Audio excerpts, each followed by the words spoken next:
Townsend Press presents, from the Bluford series of books, Pretty Ugly. Written by Karen Langhorne Fallen. Read by Shayna Walker. Chapter 1. F. The letter was scrawled so big and red, Jamie wondered if Mrs. Gessner had any ink left in her pen after she had made it.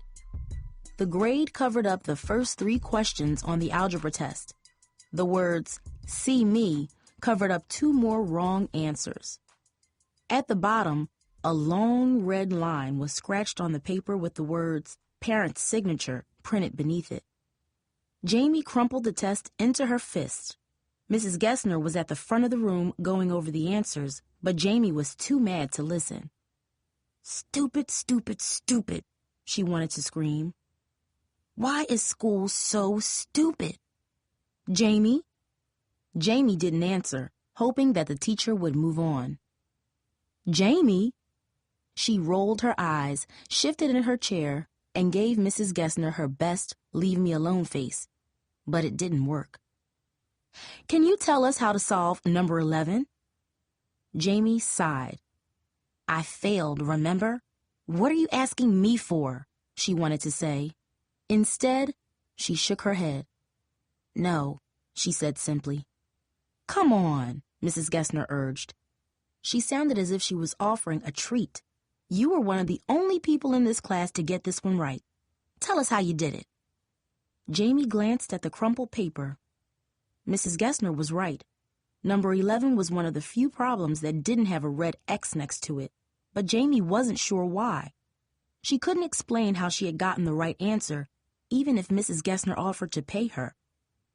Mrs. Gessner stared impatiently from her desk at the front of the room. The class suddenly grew quiet. Jamie felt as if an imaginary spotlight was shining on her. "I got it right because..." Jamie sat up straight and imitated a smart girl, making sure to say each word carefully. "You forgot to erase it from the board before you handed out the test."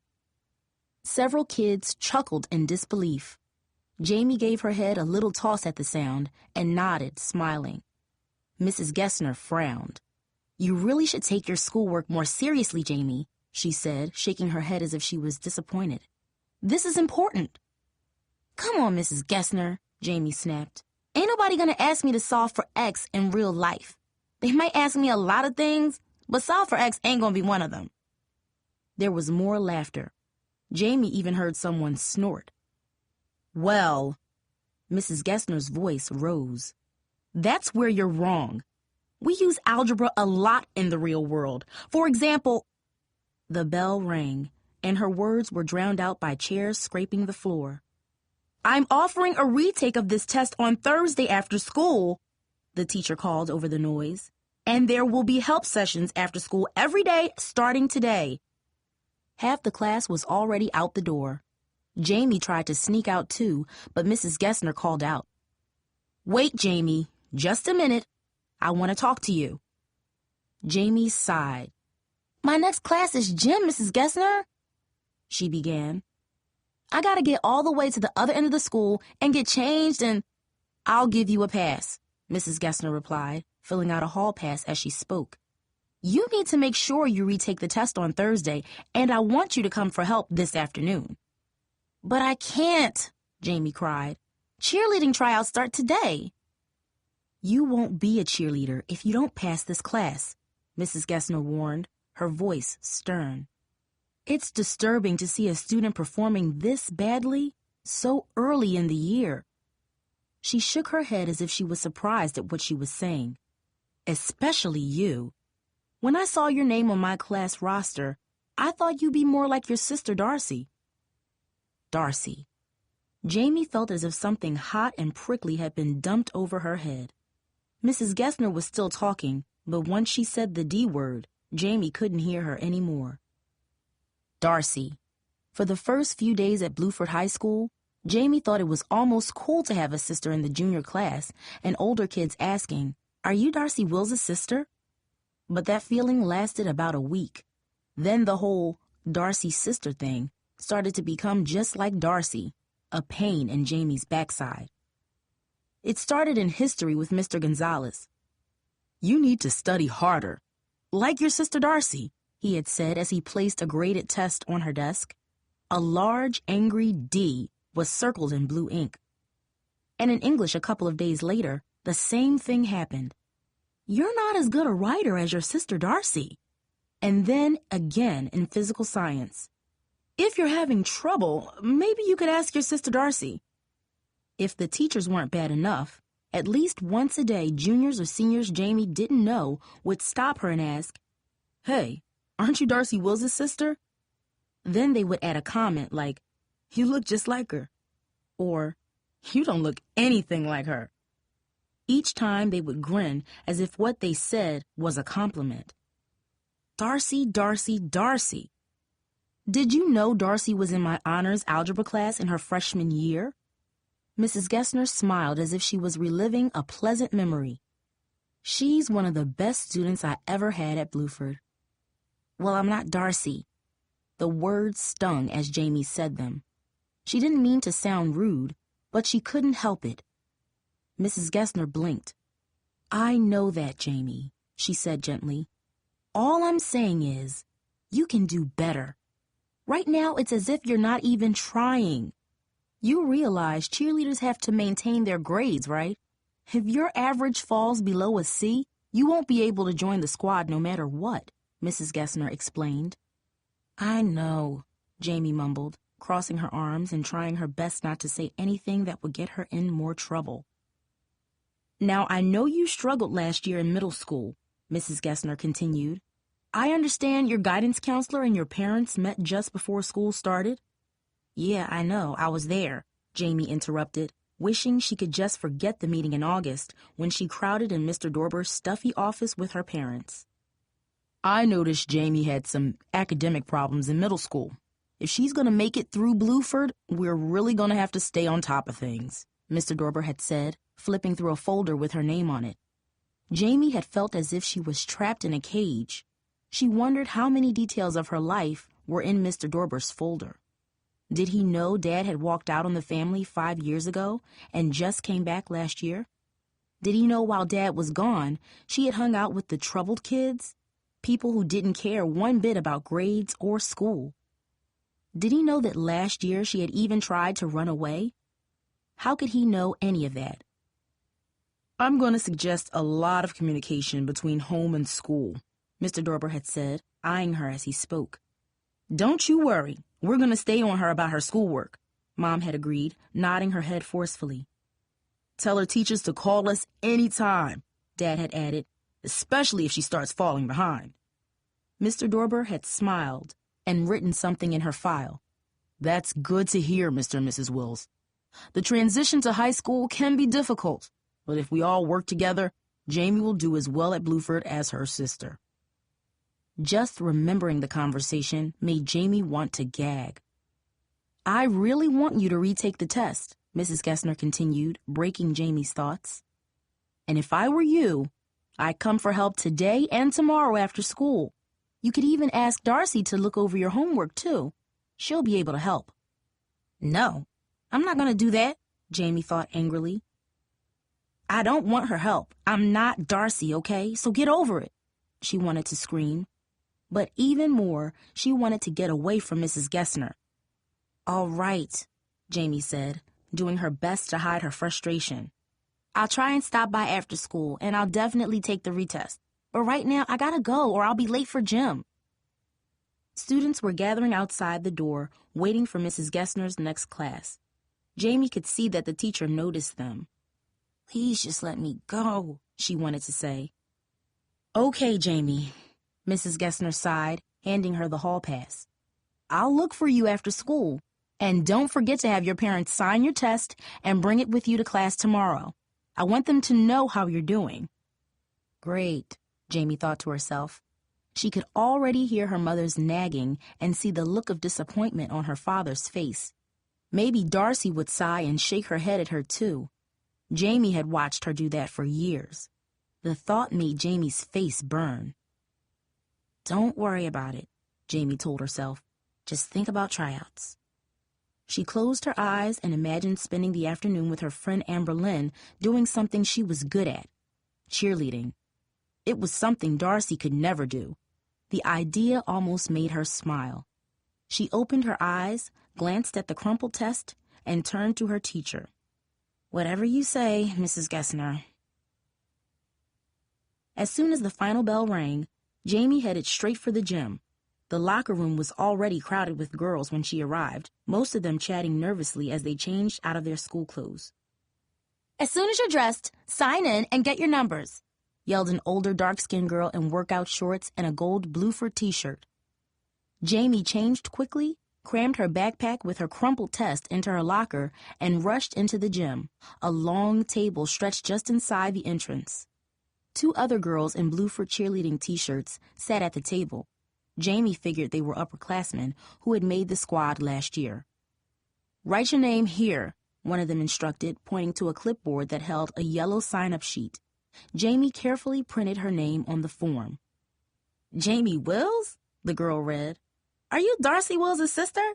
She's in my English class," she continued before Jamie could reply. "That girl is smart." "Yeah, that's Darcy," Jamie muttered and started walking away. "Wait," the cheerleader called. She wrote a number on a white sticker and handed it to Jamie. "You're number 17, she smiled. "There are lots of girls trying out. The number is how Coach Seville keeps track of who's who. I'm Crystal, by the way. Good luck." "Thanks," Jamie grumbled, sticking her number to her t-shirt. Crystal seemed nice, but now Jamie was sure the cheerleaders would expect her to be like Darcy. She couldn't stand it. "No, I'm not going to let Darcy ruin this," Jamie told herself as she sat down on the crowded bleachers. "Jamie, over here," called a voice. Jamie whipped around to see Amberlynn Bailey sitting a few rows behind her, waving eagerly. Amberlynn padded to an empty space beside her. "Come up here," she urged. Jamie scampered up the bleachers beneath a row of Bluford banners and sat down next to her friend. "Girl, I am glad to see you," she said, dropping an arm around Amberlynn's shoulders. "For a minute I was afraid you changed your mind." "Are you serious?" Amberlynn asked, her braids dancing on her shoulders as she talked. "There's no way I'd miss this. I've wanted to cheer for Bluford ever since Royland's first game on the JV football team." Royland was Amberlynn's older brother. "I know," Jamie laughed for what felt like the first time all day. "It's all you ever talked about last year. I was about to tape your mouth shut a few times." "Well, it worked, didn't it? We're both here, right?" "Just like always," Jamie replied with a grin. She had been friends with Amberlynn since 5th grade. They met in Mrs. Scanlon's language arts class at Irving Middle School. Back then, Dad was gone, and Mom was forced to work long hours at the hospital to pay the bills. To help out, Jamie's grandmother moved into their apartment. It was years before a massive stroke left her weak and confused. Besides cooking meals and making sure the girls got to school on time, Grandma checked every homework assignment.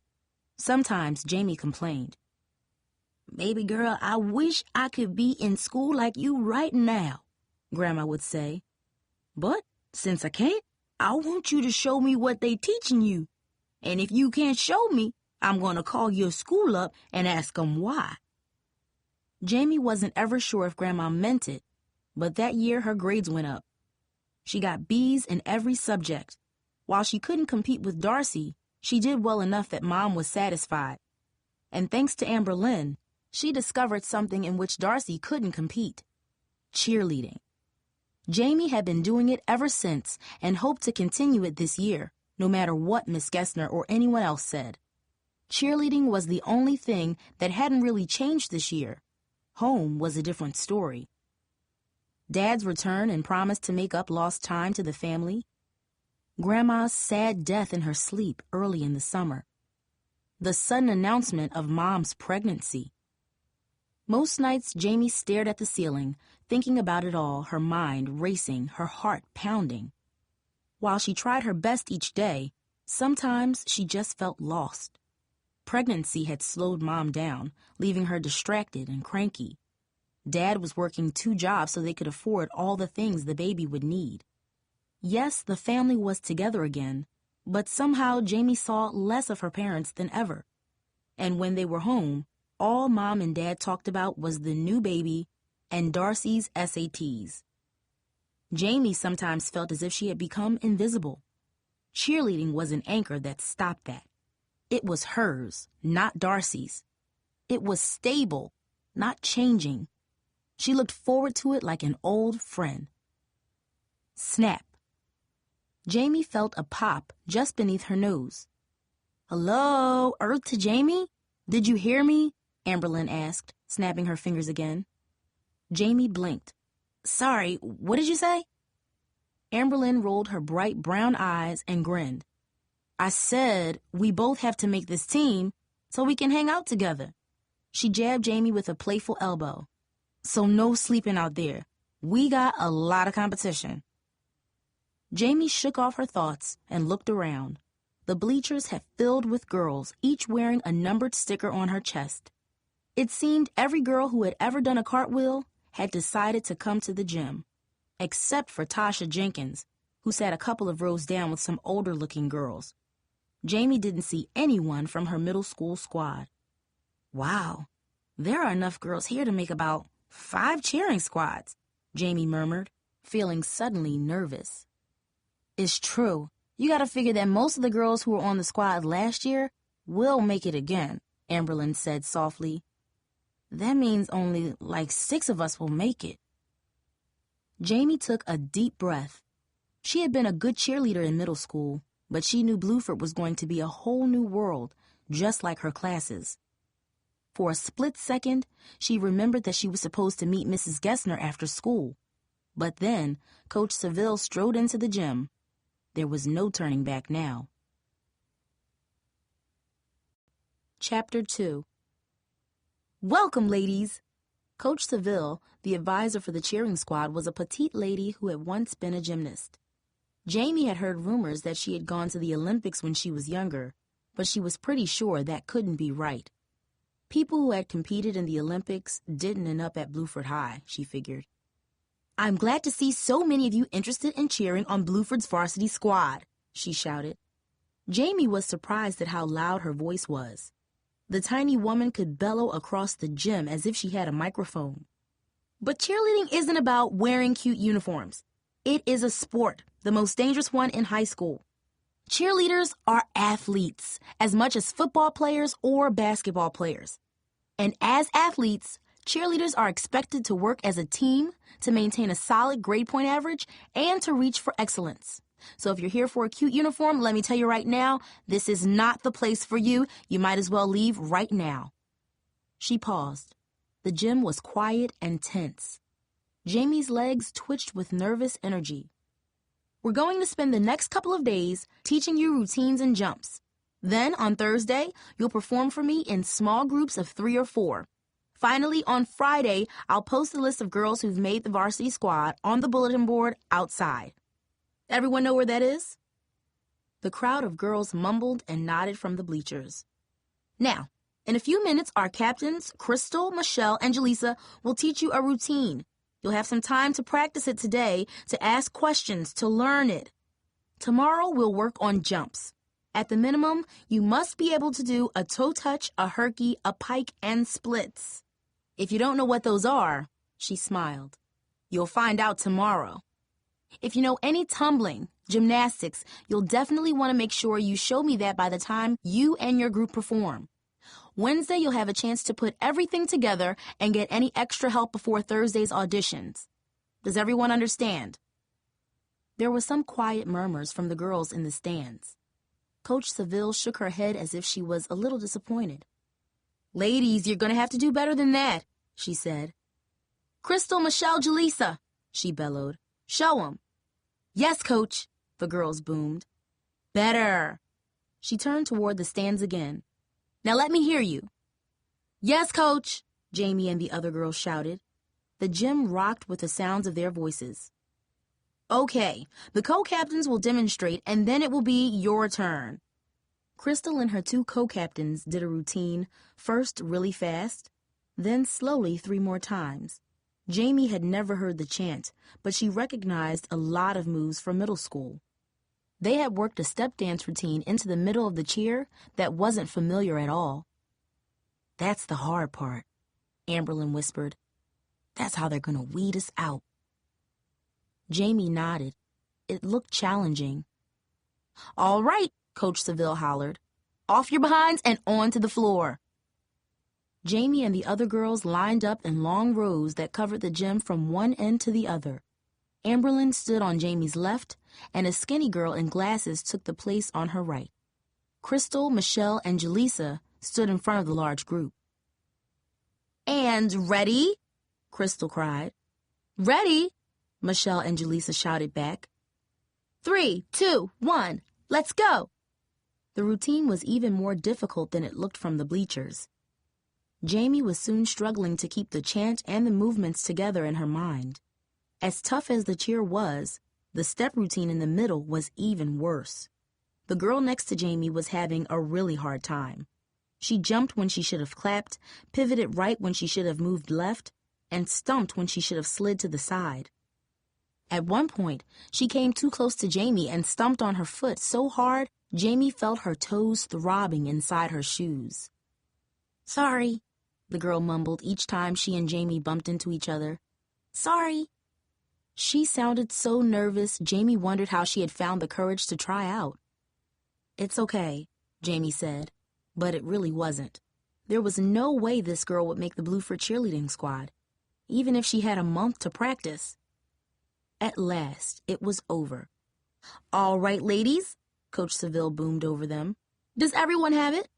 A few girls nodded and a few others murmured quiet yes. But the clumsy girl beside Jamie shouted out, "Yes, Coach!" She was so loud she sounded as if someone had stuck a pin in her. Jamie heard snickering and turned her head. Tasha Jenkins had covered her mouth with her hand. She was standing beside one of the girls she had sat with on the bleachers, a tall girl with long, straight hair that didn't look real. She was really pretty but wore a lot of makeup. Jamie knew Mom would have said, "Wash your face," if she had caught Jamie going out like that. "Pathetic," the long-haired girl murmured behind her hand. "Who's that?" Jamie asked Amberlynn, careful to keep her voice down. "Her name is Vanessa Pierce," Amberlynn whispered back. "She's a junior. She didn't make the squad last year. I heard she hasn't stopped practicing since then." "How does Tasha know her?" Amberlynn just shrugged. There were a few more giggles, but then they suddenly stopped. Jamie looked up and saw that Coach Seville was approaching. She had a scowl on her face as she slowly paced closer and stopped in front of the nervous, toe-stomping girl. "That's what I want to hear! Enthusiasm!" Coach Seville said, squinting at the girl's yellow sticker. "Number 35, what's your name?" The girl pushed her glasses up her nose and grinned. "Angel," she replied. "Angel McCallister." "Well, I like your spirit, Angel McCallister," Coach Seville said. "Spirit and enthusiasm are a big part of being a good cheerleader." "Thank you," Angel said. "Suck up," someone croaked from the back of the gym. Angel hung her head. Jamie felt sorry for her, but in a way, the heckler was right. In spite of her loudness and Coach Seville's compliment, Angel didn't seem particularly confident or enthusiastic. Coach Seville's head jerked upward, and she glared toward the back of the gym. "If I hear that again, the person who says it will be asked to leave and not be permitted to audition at all." She said the last two words so firmly, Jamie knew she meant business. "On this squad, we treat each other with respect, you hear me?" "Yes," the girls mumbled. "I'm sorry, I didn't hear you," barked the coach. "Yes," answered the girls, much louder this time. "That's better," Coach Seville replied, grabbing a clipboard off the edge of the bleachers. "Now, I'm going to break you into smaller groups and then give you a few more minutes to practice. And then, just to get you ready for auditions, I'm going to ask each group to perform for us. Are you ready?" A loud, "Yes, Coach," erupted from all over the room as the girls scrambled to get ready. But this time, Jamie noticed that Angel didn't join in. Instead, the skinny girl stared at her shoes as if she had never seen them before. Jamie could hear her muttering to herself, "Left, left, right, kick, clap, slap, turn. Left, left, right, kick, clap, slap, turn. Repeating the order of the steps to herself like a chant. It was sort of weird. Coach Seville then counted them off. Jamie, Amberlynn, and Angel were assigned to different groups. Jamie forgot all about the strange girl as she practiced the routine with her group. They stumbled a bit, but by the time Coach Seville boomed out, "Time's up," she was pretty sure she wouldn't embarrass herself in front of the other girls. "Group 1, front and center, please." A line of girls rose from the bleachers, including Angel and Tasha's new friend, Vanessa. "Go home," Vanessa muttered to Angel as she strutted past her onto the gym floor. Jamie looked up in surprise. She glanced at Coach Seville, who didn't seem to hear Vanessa's comment. Angel looked as if she had been slapped. "Crystal's gonna count off," Coach Seville told them. "Then you start. Ready?" "Ready," the girls in the group shouted back, sounding like a military drill team saluting their general. Crystal counted off, and they started. Most of the girls had the opening of the cheer down, but there were a couple who messed up from the first sequence. "And break," they chanted, moving into the step routine. Jamie watched as everything fell apart. She was surprised to see how messy the girls looked. Most didn't seem to remember the steps, and 2 of the girls just stopped halfway through. The only 2 girls who did everything close to the routine were Vanessa and Angel. Vanessa did everything so perfectly it was as if she had made it up herself. She even tossed her hair and swung her hips and smiled as if she was selling something. Jamie had to give it to her. The girl could move. But to Jamie's surprise, Angel could too. She stepped left instead of right twice and bumped into the girl next to her once. But that didn't matter because she recovered immediately and kept going with her head down and her eyes locked on her feet. She didn't look up at all, not even long enough to see how much the other girls were messing up. When the sequence ended, the girls on the bleachers clapped politely. "Thank you, ladies. Some of you have a lot of work to do before Thursday, and almost all of you need to find your smile. Even when you mess up, you should be smiling," Coach Seville said. "Let's go, Group 2. Vanessa strolled off the floor with a big grin on her face. Tasha nearly fell out of the bleachers to congratulate her. Jamie didn't like watching it. Besides, Amberlynn's group was up next. She crossed her fingers for her friend as Crystal called out, "Ready? 3, 2, 1, let's go!" And the group began their cheer. Amberlynn did pretty well. Like Vanessa, she kept her head up with a big smile on her face as Coach Seville said, even though she messed up a few times.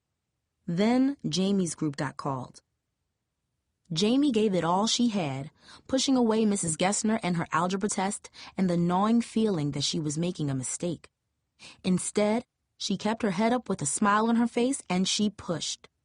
When the step routine began, she heard a strange voice in the back of her mind, like a chant. Left, left, right, kick, clap, slap, turn. It was Angel's, and it helped. When she finished, Jamie was sweating, but she knew she hadn't missed a single step. "That was great," Amberlynn said, squeezing Jamie's shoulder. "Actually, it was perfect. How'd you memorize it so fast?" "It wasn't me, really," Jamie began. "It was, that's all for today, everyone." Coach Seville's loud voice interrupted her. "See you here tomorrow, same time."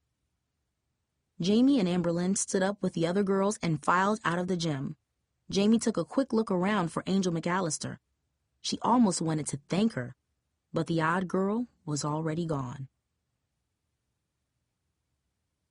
Chapter 3. "Yo, Jamie!" Desmond Hodden yelled as she came out of the building. "It's about time, girl. I was about to come into that gym and get you myself." "Yeah, right," Jamie said with a smile as he approached. "Coach Seville would have kicked your butt all over the gym if you stepped foot in there." "You're probably right. That woman's fierce," Des said before giving her a sloppy kiss. Jamie had been seeing Des all summer. He was the nicest boy she had ever hung out with, even though Darcy thought they kissed too much. So what? Jamie figured. Darcy wasn't Mom, and Jamie wasn't about to let her sister tell her how to be with boys. Forget that. "Dang, Jay," he cried, looking at the clothes she wore to cheerleading practice. "These shorts are short." He grinned and then broke into some lines of a popular song. "Baby got a booty, is working double duty, filling out her jeans, she's my little cutie." "Stop it, Des," Jamie yelled, suddenly feeling embarrassed. Many of the girls from tryouts were hanging around in front of the school, and Dez's singing had gotten their attention. Some were staring at them. Jamie cringed inside and started walking. "Hey, it's just a song," Des laughed as he fell into step beside her. "I was just messing around, that's all. Besides, you look good. Why can't I speak the truth? It's what guys do with their girlfriends, right?" He dropped an arm over her shoulder. "That's not the point," Jamie said. She wanted to get away from the front of the school where everyone could hear them. "Hey, Jamie, hold up." Jamie turned. Tasha Jenkins was behind them, along with Vanessa Pierce and a couple of other girls Jamie didn't know. Dez's arm dropped off Jamie's shoulder as the girls approached. Even though Tasha had also gone to Irving Middle School, Jamie never really considered her a friend. There was always something a bit fake about her that kept Jamie from getting too close. Tasha's smile always seemed to be just a little too big, or her eyes just a little too curious, even now as she walked closer. "I want you to meet some people. Jamie, this is Vanessa." Tasha sounded as if she was introducing them to royalty. "And her friends, Renita and Kim. This is Jamie and her boyfriend, Desmond." Vanessa looked Jamie over as if she was inspecting something. "You were good, Jamie. You'll probably make the squad unless you screw up big time on Thursday," she said confidently. "Trust me, I've been through this before. Last year, I knew the first day who was going to make it and who wasn't." She flipped her head and made her long hair fly. Up close, Jamie was sure Vanessa's hair wasn't real, but it still looked nice. And with her curvy hips and her chest filling her t-shirt, Vanessa seemed like the kind of girl you would see in a magazine. Jamie suddenly felt small and almost boyish, no matter what Des said. His eyes were on Vanessa, too. "I would have made it last year, but I sprained my ankle doing a round-off and had to sit out while it healed," she explained. "But from what I've seen, I think you're good enough to make it." "Thanks," Jamie replied, almost blushing. There was something about being praised by Vanessa that made her feel as if she had already made the cheerleading squad. "But I have to say, some of these girls were just a mess," Vanessa continued, her face scrunching as if she saw something that disgusted her. "You know, the ones stepping on people's toes, mumbling the steps to themselves, the ones who can't even cheer and smile at the same time." She rolled her eyes. "We don't need no clumsy girls embarrassing us, do we?" "No way," Renita agreed. She was lighter-skinned with curly hair that framed her face. "People will laugh us off the field when we play Zamora. We can't have that." Though no one said it, Jamie knew they were talking about Angel. She felt awkward talking about the girl behind her back. "I saw you, Jamie. You got stepped on like 1,000,000 times," Vanessa said sympathetically. "Seriously, I felt bad for you." "It wasn't that bad," Jamie said, trying to change the subject. "I mean, everyone was messing up at first." She knew she wasn't telling the whole truth. Angel had been really uncoordinated in the beginning, and her foot still hurt from where the girl had stumped it. "I'm sorry, but that girl Angel was the worst," Kim cut in. She had brown skin and wore her hair pulled back in a smooth black bun. "Did you see the look on her face while she was doing the routine?" she asked. Then she scrunched her face into a tight frown, imitating Angel. "She looked retarded or something." Tasha cackled loudly. Too loudly, Jamie thought. "That's funny," she cried, clapping her hands. "Retarded, that's exactly what she looked like." Tasha crossed her eyes and twisted her lips, making her face distorted and ugly. "Go Bluford," she yelled, her voice loud and unnatural, mocking the way Angel yelled out during practice. The older girls laughed, and Tasha beamed with pride. Des didn't say anything. Jamie knew he didn't like that kind of talk either, but his eyes were fixed on Vanessa's t-shirt. "Speak of the devil," Renita muttered, cocking her head. Jamie turned, along with the rest of the girls, to see Angel walking along the sidewalk alone. with her head down and a heavy-looking backpack on her shoulders. "She still looks retarded if you ask me," mumbled Kim. The rest of the girls chuckled. Angel seemed to hear the laughter. She looked up and noticed the girls watching her. Immediately, her eyes locked on her feet as if some invisible chain held them down. "You know, some people don't have what it takes for cheerleading," Vanessa said loudly as Angel got closer. "I'm not sure why some people even bothered to try out." "Mm-hmm," Kim said in agreement. "I don't know either." Vanessa turned to face Angel as she approached. "I know some people better not step on my foot. I've spent too much money on my sneakers to have somebody scuffing them up with their stinky old shoes." "And I bet her shoes do stink," Tasha added. Again, the girls laughed. Jamie squirmed. She hated what Vanessa was doing. She could see by the worried look on Angel's face that she was scared. Jamie knew if she remained quiet, Angel would think she was just like Vanessa and the rest of her mean friends. Jamie didn't want that. And yet, if she stood up for Angel, Jamie knew she could get into trouble. Vanessa and her friends might turn on her. That was the last thing she needed, a bunch of upper-class girls as enemies. Still, she couldn't just sit there and do nothing. "Yeah, but if Angel moves like she did in the second routine, she probably ain't gonna step on anyone's shoes again," Jamie said, hoping to let Angel know she was on her side. Vanessa and Kim glanced at her. Angel didn't say a word. She just kept her head down and walked a little faster, as if ignoring the girls was the best way to deal with them. Jamie couldn't blame her. She wished the sidewalk were wider and Angel didn't have to get so close to them. "Yeah, well, you gotta have the whole package to be a cheerleader," Tasha chimed in. Angel was only 2 car lengths away.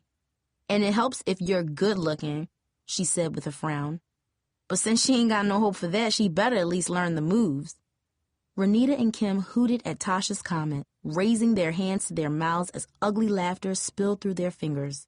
Finally, Des seemed to wake up. "That was cold, Tasha," he muttered, shaking his head. "Why you want to say a thing like that?" "'Cause it's true," Vanessa replied. The girls laughed even louder. Angel ignored them. She made a move to rush by the group, but Vanessa stuck out her foot. Angel tripped, hitting the sidewalk on all 4s. Her books tumbled from her backpack as she fell. Jamie could see she scraped her leg. "Hey," Des protested. He bent over her, stretching out his hand to help her. "You okay?" Angel ignored him. She bounded to her feet as if she wasn't hurt, even though a raw red mark appeared just below her knee. "How's she going to be a cheerleader? This girl can't even walk straight." Vanessa shook her head and smirked.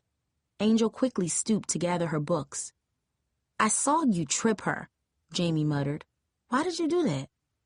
Kim rolled her eyes as if what Jamie said bothered her. "Aren't you Darcy Wills' sister?" "Yeah, so?"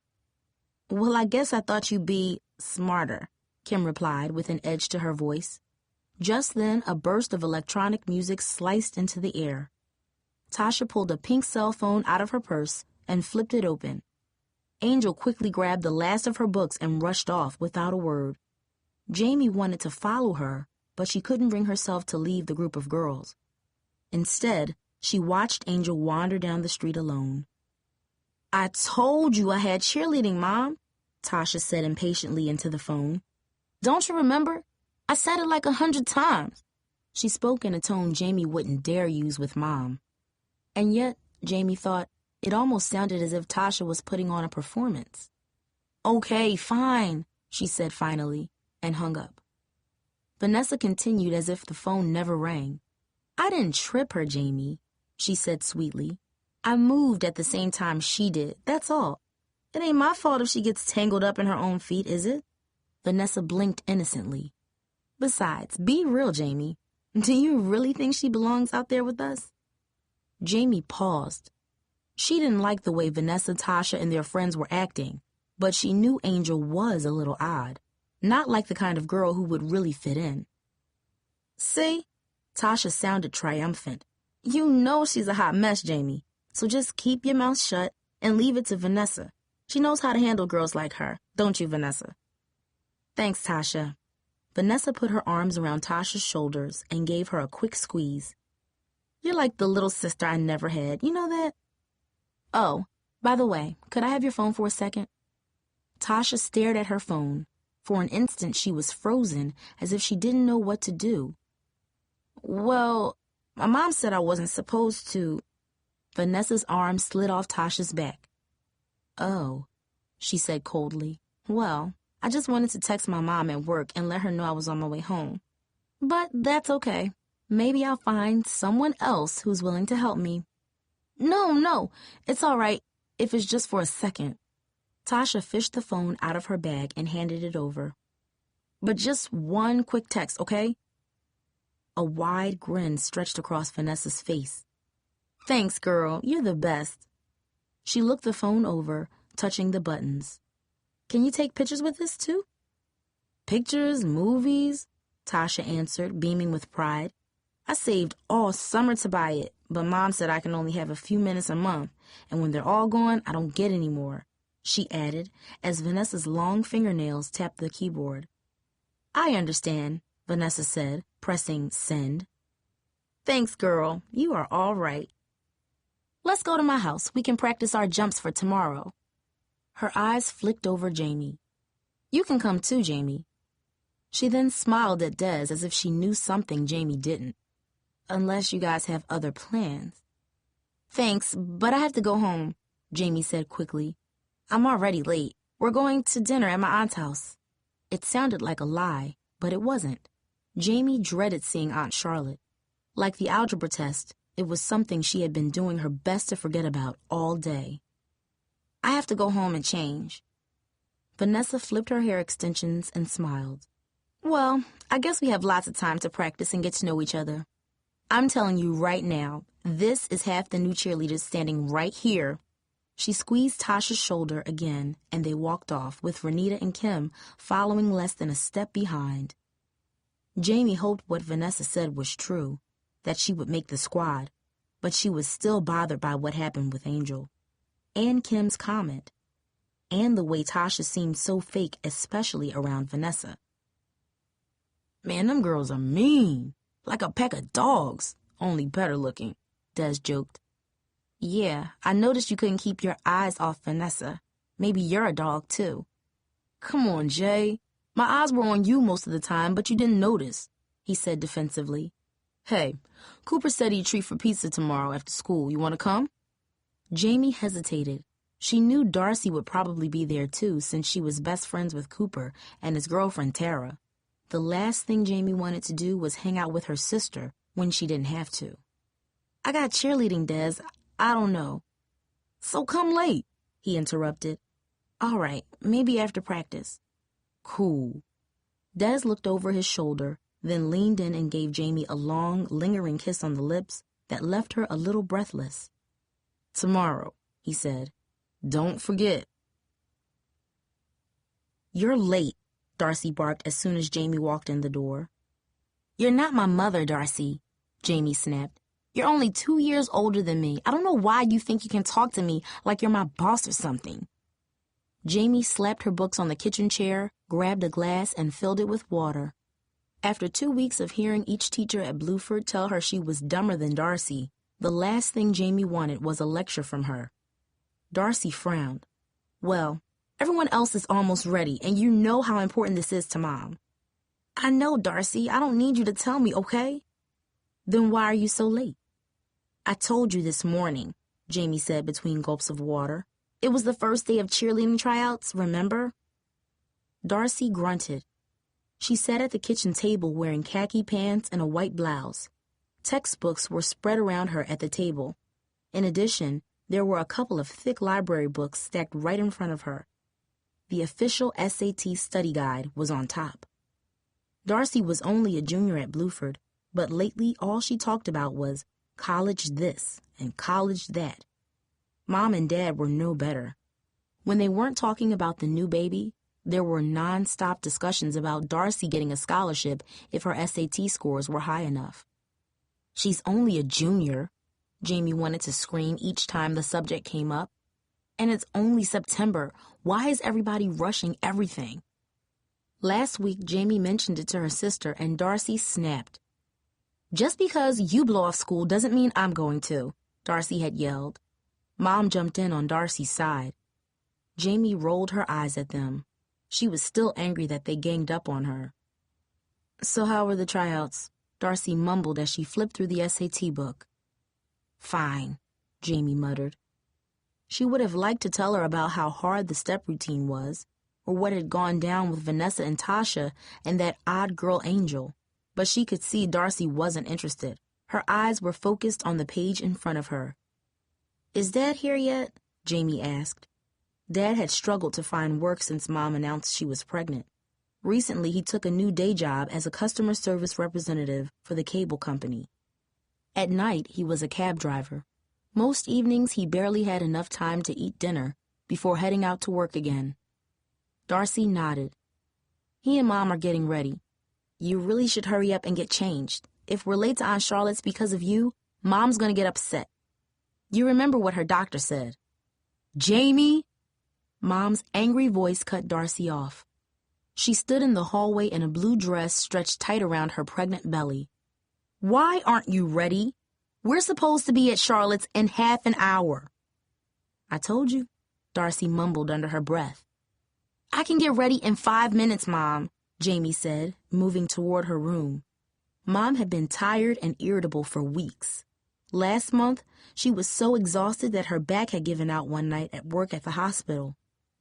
Her doctors explained that the pregnancy and the long hours as an ER nurse were too much for her 40-year-old body. The family had talked about it and agreed to help out more so Mom wouldn't be so stressed. But then Aunt Charlotte called and invited the family to dinner.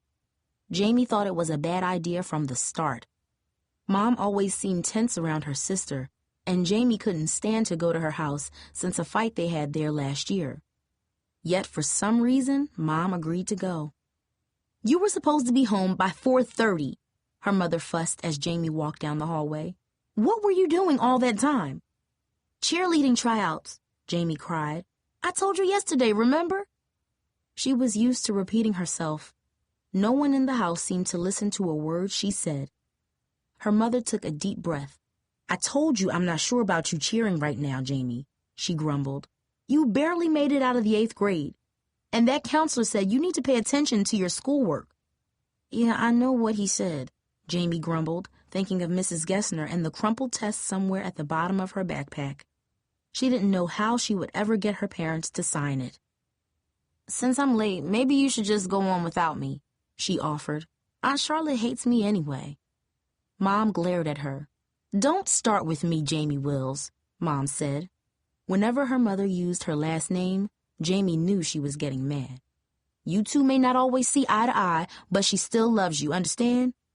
Mom stared hard into Jamie's face. Jamie knew better than to say anything. Instead, she just nodded. "You're going, and you'll be nice," Mom added. "I'll try. But what am I supposed to do when she's not nice? And what if she acts the way she did last time when she started saying mean things about me and about Dad? I can't stand sitting there while she's bad-mouthing and looking down on us." "No matter what she says, you'll mind your place, you hear me?" Mom warned. "She's your aunt, and you'll show her respect." Jamie could see the lines in her mother's forehead and the weariness in her eyes. She knew she should just stop arguing with her, but in that moment, she just couldn't. "So I'm supposed to just sit in her stupid dining room while she disrespects me?" "Yes," Dad boomed from down the hallway. "You heard your mother, and you know better than to keep arguing with her, especially right now." "Just drop it, Jamie," Darcy added from the dining room. Jamie's head began to throb. She wanted to scream at everyone in the house. None of them seemed to listen or care about her anymore. Everything was focused on the baby or Mom's health or Darcy's SAT scores. Nothing else mattered. For an instant, Jamie could feel angry tears in her eyes. Mom seemed to notice them. "Please, Jamie," she said calmly. "Just go and get ready. For my sake, if for no other reason." Jamie took a deep breath, fighting to swallow down her rage. "Fine," she said sullenly. She grabbed her backpack and hurried to her room, slamming the door. Chapter 4.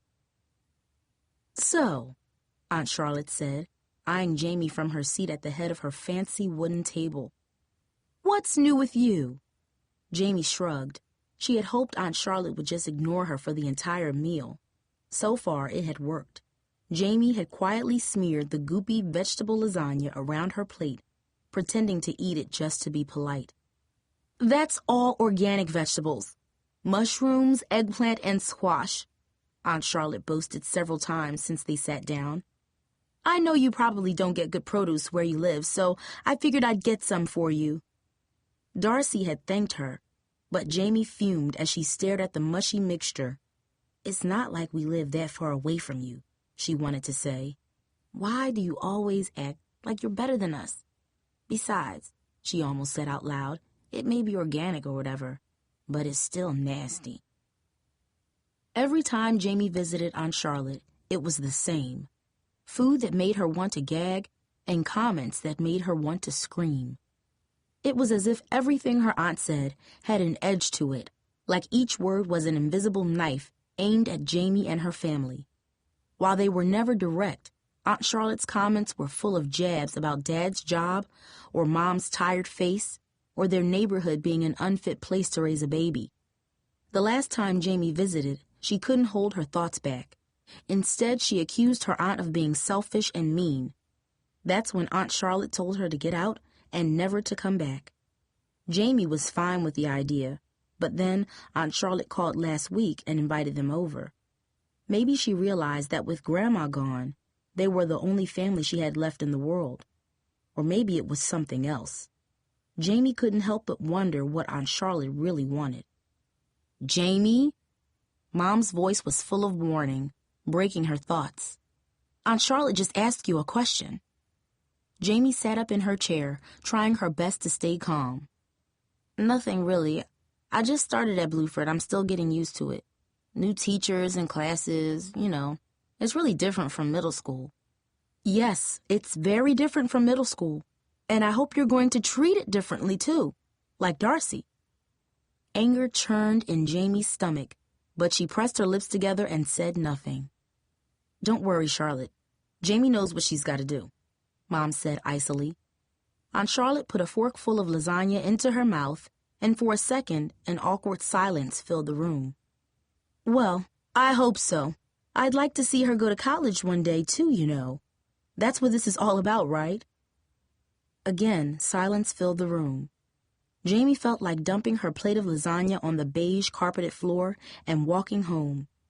Instead, she took a sip of water from the oversized glass and tried to hide that her hand was shaking with anger. Dad seemed to notice because he put his hand gently on her back as if it would steady her somehow. "Jamie'll get there when she's ready. I have no doubt of that," Dad said. Aunt Charlotte ignored his comment. She stood up suddenly as if the dinner had reached a point she had been expecting. "Well, I was going to wait until after dessert, but since we're talking about college, I think now's as good a time as any to make this announcement." She beamed from the head of the table, stopping for a second to smile at Darcy. "I've bought you all something. A gift, I guess." She disappeared into the kitchen and returned a few seconds later with a big box topped with a red bow. She plopped it on Darcy's lap. "Go on, open it," she urged, not once looking at Jamie. Darcy glanced at her parents and then pulled the ribbon carefully, loosening the paper as if the contents were delicate. Jamie wished Aunt Charlotte had given her the box to open. She would have torn through it in seconds. When the paper was finally gone, Jamie saw the picture on the box. Could it be? No. People reuse boxes, she told herself. Would Aunt Charlotte be that generous? Darcy opened the cardboard. "Oh, Aunt Charlotte!" she cried, lifting a brand new laptop computer out of the box. "Are you serious?" A computer? Jamie couldn't believe it either. "Of course I'm serious, and it's for you, Darcy," Aunt Charlotte said with a wide grin. "For all of you, really, but I figured it might help now that Darcy is getting ready for college." These days, a student who doesn't have regular access to the internet can't compete. And I figured, Maddie, you could research the latest on childcare. Carl, maybe you could take some online classes so you could find a better job or something. Her father blinked. His mouth stretched into a tight, forced smile, but he said nothing. And Jamie, well, maybe when you're serious, it'll help you improve your grades too, she added as if she only half believed what she was saying. You can keep your stupid computer and your nasty lasagna. Jamie almost yelled the words right there at the table. Mom must have noticed because she flashed Jamie a glare that froze her in her seat. Instead, Jamie pushed her plate away and leaned over the table to look at the silvery screen sitting on Darcy's lap. Jamie had wanted a computer for a long time, but not as a gift from Aunt Charlotte. She would rather use the computers at school or the library or her friend Alicia Robles' house than give her aunt another reason to act as if she was better than them. I don't know what to say, Mom began. Charlotte, this is very generous of you, but we can't accept this. Maddie? Aunt Charlotte's voice grew sharp. Don't you even think of letting that misplaced pride of yours get in the way. These girls need a computer, and I'm giving it to them, and that's that. Mom glanced at Dad. She looked as if she wanted him to decide, as if she already had too much to think about. Give it back, Jamie nearly yelled out. We don't need no handouts from her. But Darcy was busy touching the keys as if they were precious. Tell her, Carl, Aunt Charlotte said. You know this is good for your girls. Dad didn't move. For a second, Jamie thought he was going to refuse the computer, but then he looked at Darcy and sighed. Thank you, Charlotte, he said finally, as if admitting defeat. We've wanted to get the girls a computer for a while now, but with bills and the baby coming... He shook his head. We really could use this. Good. So it's settled then. Aunt Charlotte smiled as if she had won an argument. The software's loaded already. All you need is an internet connection. We'll take care of that, Charlotte. It's very generous, thank you, Mom said. Aunt Charlotte folded her arms across her chest. Go on, turn it on, Darcy. You can plug it into the living room outlet. You should have no trouble getting online. Darcy dashed away from the dinner table, and Jamie followed just to get away from her aunt. Within minutes, the computer was connected.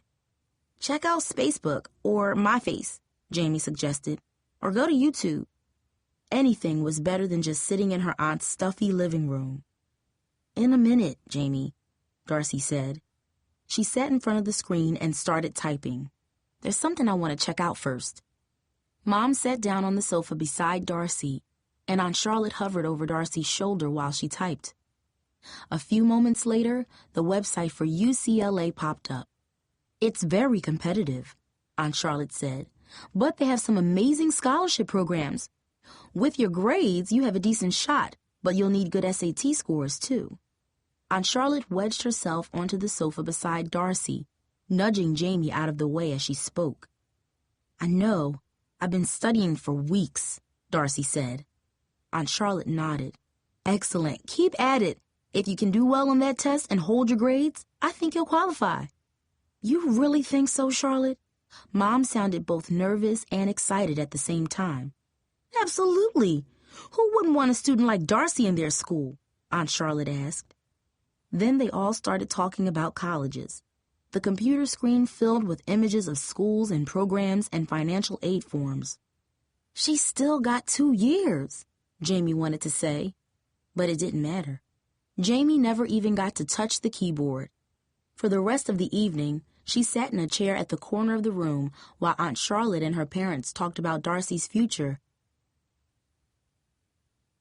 Jamie, do you have something for me? Mrs. Gessner stretched out her hand. Jamie had tried all morning to think of an excuse for her teacher. The truth was, she couldn't bring herself to show her parents the test, not after the way Mom scolded her about cheerleading, not after the dinner with Aunt Charlotte. I'm sorry, I forgot it, Miss Gessner. I left it on the kitchen counter at home. My mom signed it, but I was in a rush this morning and I didn't put it in my backpack. It was partly true, at least. She did forget it, and she was late this morning, but Mrs. Gessner didn't seem convinced. You didn't show up for after-school help yesterday either, she said sternly. I know, but I told you it's cheerleading tryouts. Mrs. Gessner opened her mouth, and Jamie knew she was going to repeat what she had said the day before about cheering and good grades. She didn't want to hear it. But I got my sister to help me with it when I got home, she added quickly. Mrs. Gessner's mouth closed, and her expression changed. Well, she said at last, I'm glad to hear that. As I told you yesterday, it's very important that... She kept talking, and Jamie tried to listen. But as her teacher's voice droned on, Jamie kept imagining Friday and how good it would feel to look up at the bulletin board and see her name as one of the new cheerleaders. Now was the time to focus on making the squad, she figured. She could deal with her algebra grades later. Jamie, are you listening? Mrs. Gessner's sharp voice focused her back in the moment. Yes, ma'am, she said quickly, even though she had no idea what the woman had just said. Bring in that signature. If you don't, I'm going to have to call your parents. I'll bring it in tomorrow, Jamie said, nodding. I promise. And I'll see you after school today? Jamie hesitated. Yeah, sure. Mrs. Gessner's face said she didn't believe her, but the students in her next class were already coming in. Go, she said, waving her hand. I'll see you this afternoon. Can I sit with you, Jamie? Angel stood over her with her lunch tray in her hand. Jamie was surprised, but she tried to hide it. She hadn't seen Angel in the cafeteria before. Sure, she said. I didn't know we had the same lunch period. Where do you usually sit? Jamie asked. Oh, wherever, Angel said, nervously looking at her plate in a way that told Jamie not to push the subject.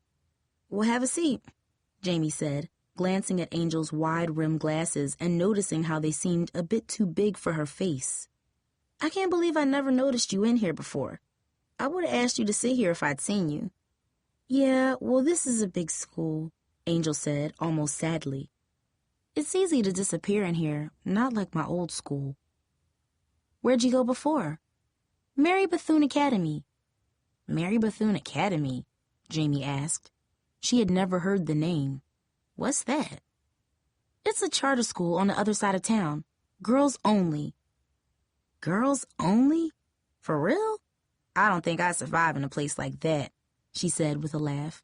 Seriously, wasn't it weird, going to a school with no boys? Angel shrugged. It was okay. You get used to it. Actually, I kind of miss it now, she admitted, gently forking some spaghetti into her mouth. Why did you leave? Angel pushed her glasses back up her nose and turned the spaghetti noodles on her plate. My parents split up, she said simply, and filled her mouth with food, her eyes never meeting Jamie's. Me, my sister, and my mom moved out this summer. She started working at Essential Salon, and now I go to Bluford. Her voice sounded slightly higher than before, as if the words were painful to say. Jamie remembered how hard it was when Dad left and their family was shattered. She wondered if Angel was feeling the same way, but she didn't want to ask her. She had known her for only a day. Did you used to cheer at your old school? Jamie asked instead. Angel shook her head.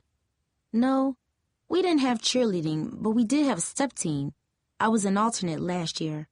I might have made the team this year if things had been different. She sounded suddenly sad. Jamie tried to change the subject. Is that where you learned to chant out the steps? Angel looked confused. You know, Jamie explained. Right, left, kick, slap, clap, stomp. Oh, you heard that? Angel laughed. Yeah, that's how they taught the routines there. Sorry if it bothered you. No, Jamie shook her head. It kind of helped me.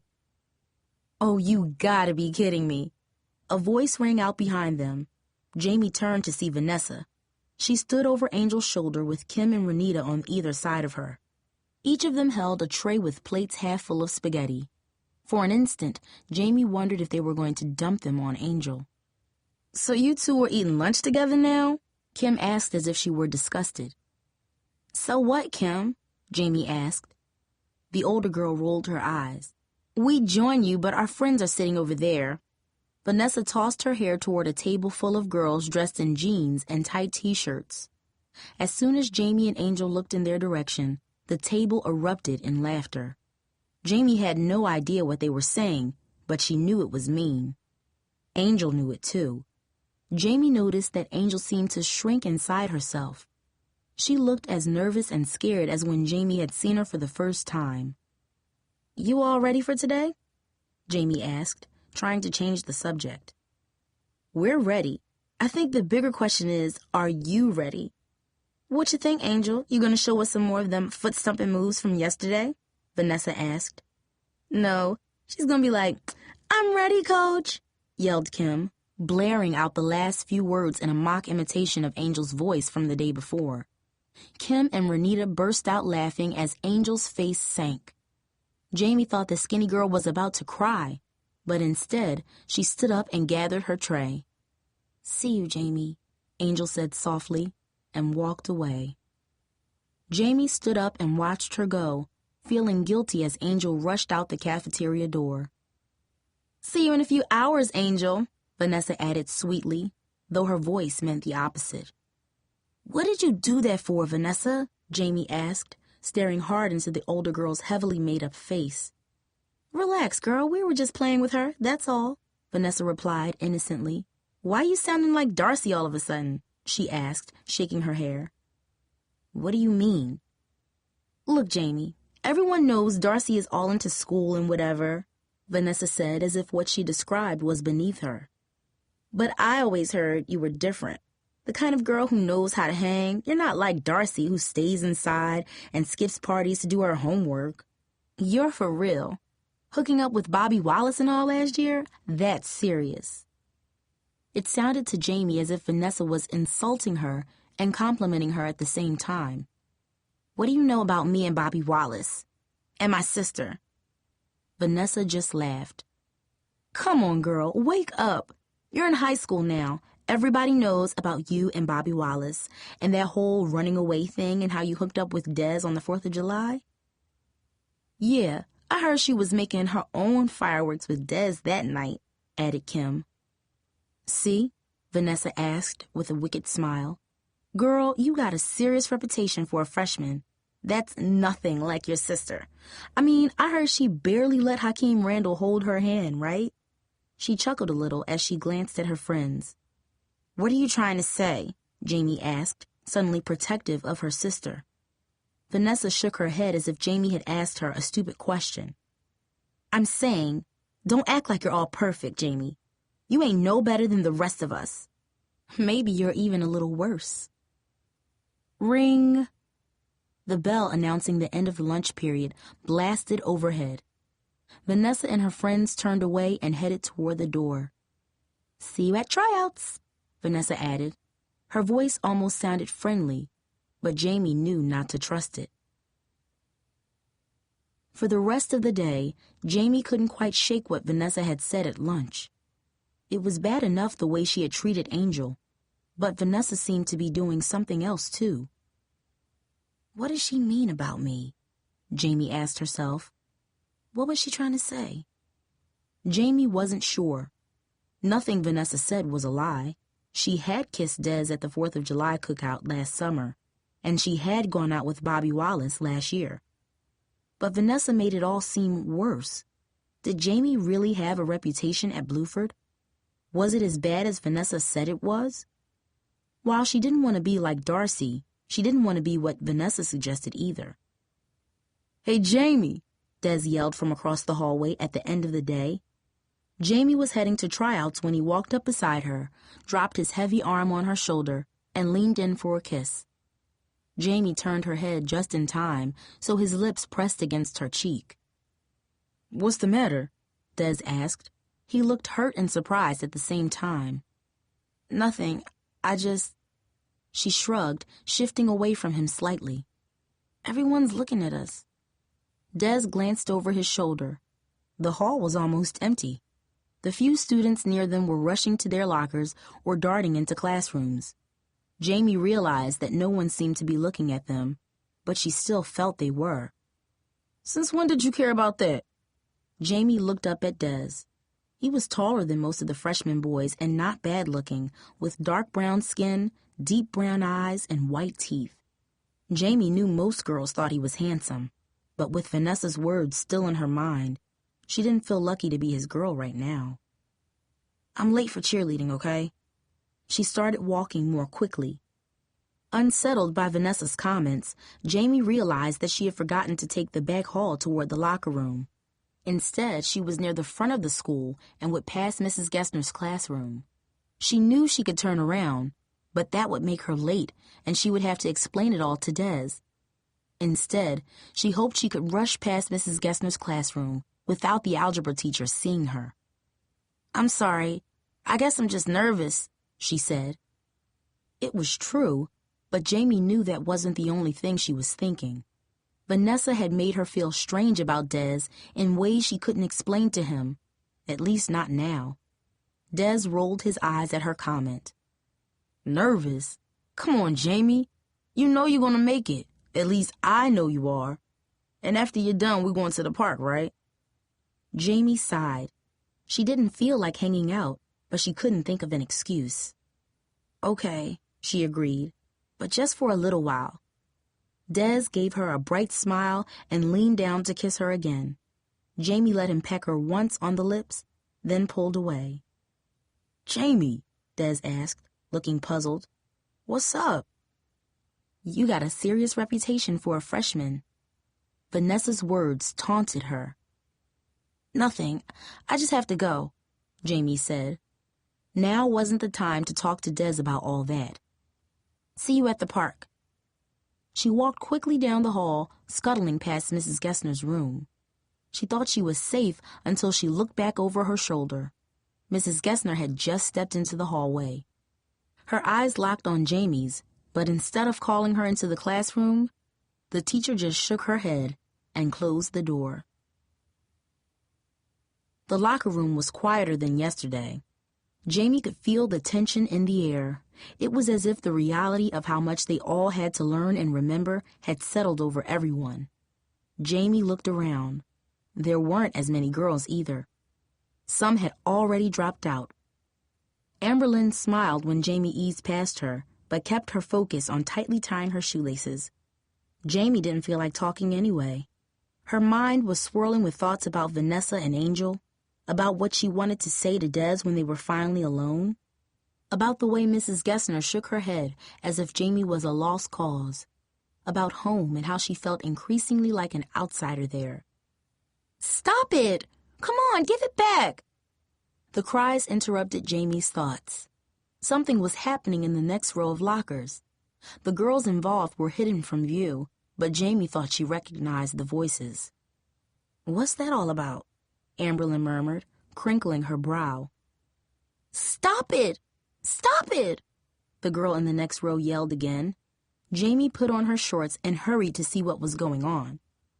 Angel stood in between the two rows of lockers, wearing her jeans and her sports bra, while her t-shirt flew in the air between Renita and Vanessa. Tasha held her little pink phone upward, following the action like the director of a movie. Kim and a few of the other girls cheered their game of monkey in the middle, with smiles on their faces. "Just give it back!" Angel hollered as her top flew out of reach. She looked as if she was about to cry. "It's not like she even needs it," Renita said. "She's so skinny and flat. She almost looks like a boy." "Yeah, you sure you in the right place, Angel?" Kim asked. "This is the girls' locker room?" All four girls cackled loudly. Jamie couldn't stand it. "Leave her alone," she yelled, stepping into the crowd of girls, making sure Angel was safe behind her. "Give her back her shirt." For an instant, the back of the locker room went silent. Yet for some reason, Vanessa smiled as if she expected Jamie to get upset. "Girl, you need to chill. We were just playing, that's all. Why you gotta go making a big deal out of everything?" Vanessa spoke as if Jamie had done something wrong. She then grabbed the t-shirt from Kim. "Here," she said, tossing it to Angel. "You know we were just playing, right, Angel?" Angel stared at Vanessa. Jamie could see she was intimidated. "Yeah," Angel mumbled. "I guess so." Jamie could barely hear her voice. "See?" Vanessa said, flashing Jamie a smirk. She then whispered something to Tasha and walked away. "Are you okay?" Jamie asked. She wondered how Angel would be able to handle tryouts after what just happened. Angel nodded and wiped her eyes. "I don't know why they keep messing with me. I didn't do anything except go to my locker," she said. "Come on, girl, don't worry about them right now," Jamie said, putting her arm around Angel's shoulder. "You gotta get dressed. Coach Seville will be blowing that whistle in a few minutes." Angel nodded, gathered up her clothes, and quickly got changed. Nearby, Tasha buried her cell phone deep in her locker as if it contained a priceless treasure. Then she rushed off without a word. Chapter 5. "Let's go, ladies!" barked Coach Seville as Jamie and Angel rushed out of the locker room. Jamie knew they were the last ones out. She raced to the bleachers and grabbed a seat. Angel was right beside her. Even before she sat down, Jamie noticed that the gym floor was layered with thick blue mats. "As you may have heard, gymnastics is a love of mine," Coach Seville began, pacing slowly in front of them. "And it is a useful skill in cheerleading. So I'd like to see what each of you knows today. For some of you, this might be tough, but don't worry. You don't have to have any tumbling skills to make the squad, but they certainly will help." Tumbling skills. The words made Jamie's heart race. Since grade school, she had always been agile and fast in gym class, especially with gymnastics. Years of cheerleading had only improved her skills. Where Darcy had a natural talent for schoolwork, Jamie knew her sister couldn't touch her with athletics. Sometimes, Jamie wondered if that was why she liked sports so much. Maybe if Darcy weren't so clumsy, Jamie would never have become a cheerleader. Jamie wasn't sure. All she was certain of was that she wanted to prove to Darcy, Coach Seville, and Vanessa that she belonged on Bluford's squad. Jamie's palms began to sweat as Coach Seville explained 4 popular cheerleading jumps. Jamie knew all of them along with their strange names: the toe touch, tuck, hurdler, and herky. For a few minutes, Crystal and the other varsity girls demonstrated the moves perfectly. Jamie could see by the looks on some girls' faces that the moves were new to them. Coach Seville then called up each girl by her number to show what she could do. Tasha was one of the first, and Jamie knew she had set the bar high with basic moves plus a back handspring. "Very nice," Coach Seville said, nodding. "Good work." Vanessa was next. The older girl did the same basic moves, but added a few nice handsprings and a back walkover. Jamie knew she was showing off, especially with the way she smiled as if she was trying to sell something. When it was her turn, Jamie nailed the main steps. Then, with Coach Seville watching, she knew she couldn't let the other 2 girls show her up. She finished her jumps, dashed forward, and cartwheeled across the gym floor, concentrating on keeping her arms and legs as straight as possible. When there was no more room to cartwheel, Jamie stopped, skipped a bit, then flipped head over heels, letting both feet hit the mat at the same time in a perfect round-off. Boom! The mat thundered when she landed. It was just what Jamie wanted. "Whoa!" Several girls cheered. Jamie made sure to look at Vanessa, who said nothing.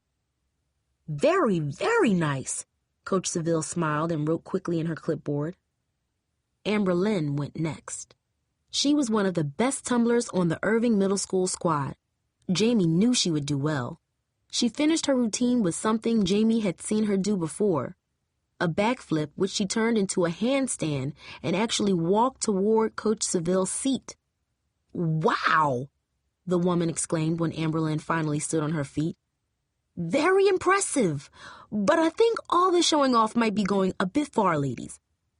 Again, she jotted in her clipboard and then called out, "Number 35. Jamie knew it was Angel's number. "Loser," someone croaked, covering the word with a cough. Jamie turned her head to see who had said it. Behind her, there were several girls with guilty grins on their faces, but Vanessa had the widest smile of all. Coach Seville was glaring into the bleachers, too. "Ladies," she said sternly, You may end up being squad mates, and squad mates owe each other respect. Do I make myself clear?" When no one said anything, she said it again. "Do I make myself clear?" There were some murmured, "Yes," and the coach stared in silence at the girls in the bleachers for a long minute. Finally, she turned to Angel, who stood nervously at the edge of the mat. "Go on, girl, show me what you got." Angel nodded, took a deep breath, and performed a sluggish version of the 4 jumps the coach had requested. When she finished, she looked confused, as if she wasn't sure what to do next.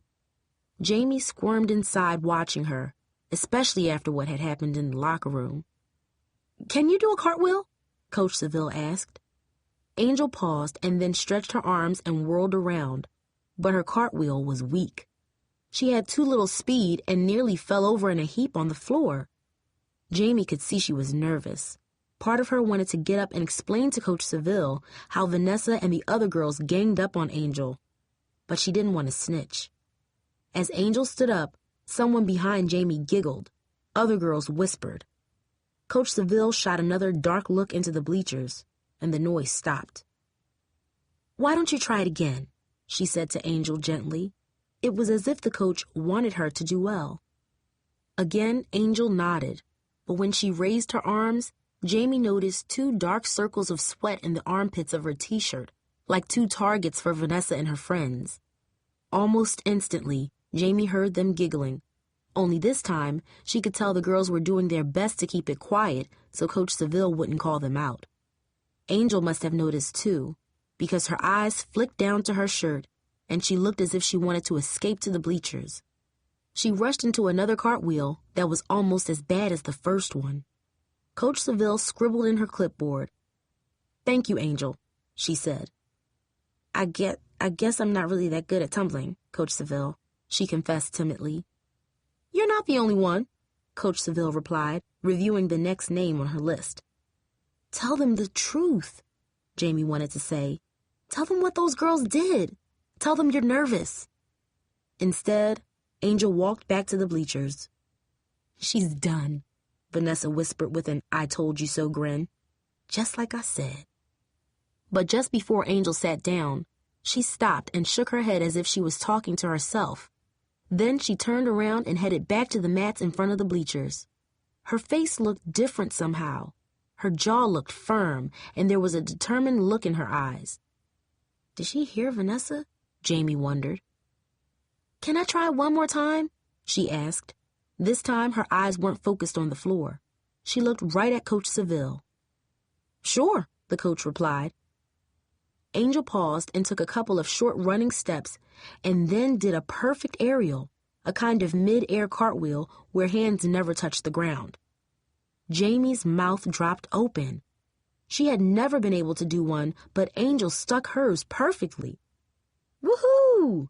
cheered Crystal. "That's what I'm talking about." Several other varsity cheerleaders clapped their hands. In the bleachers, most of the girls' mouths hung open in surprise. Even Coach Seville looked stunned. "Can you do that again?" she asked.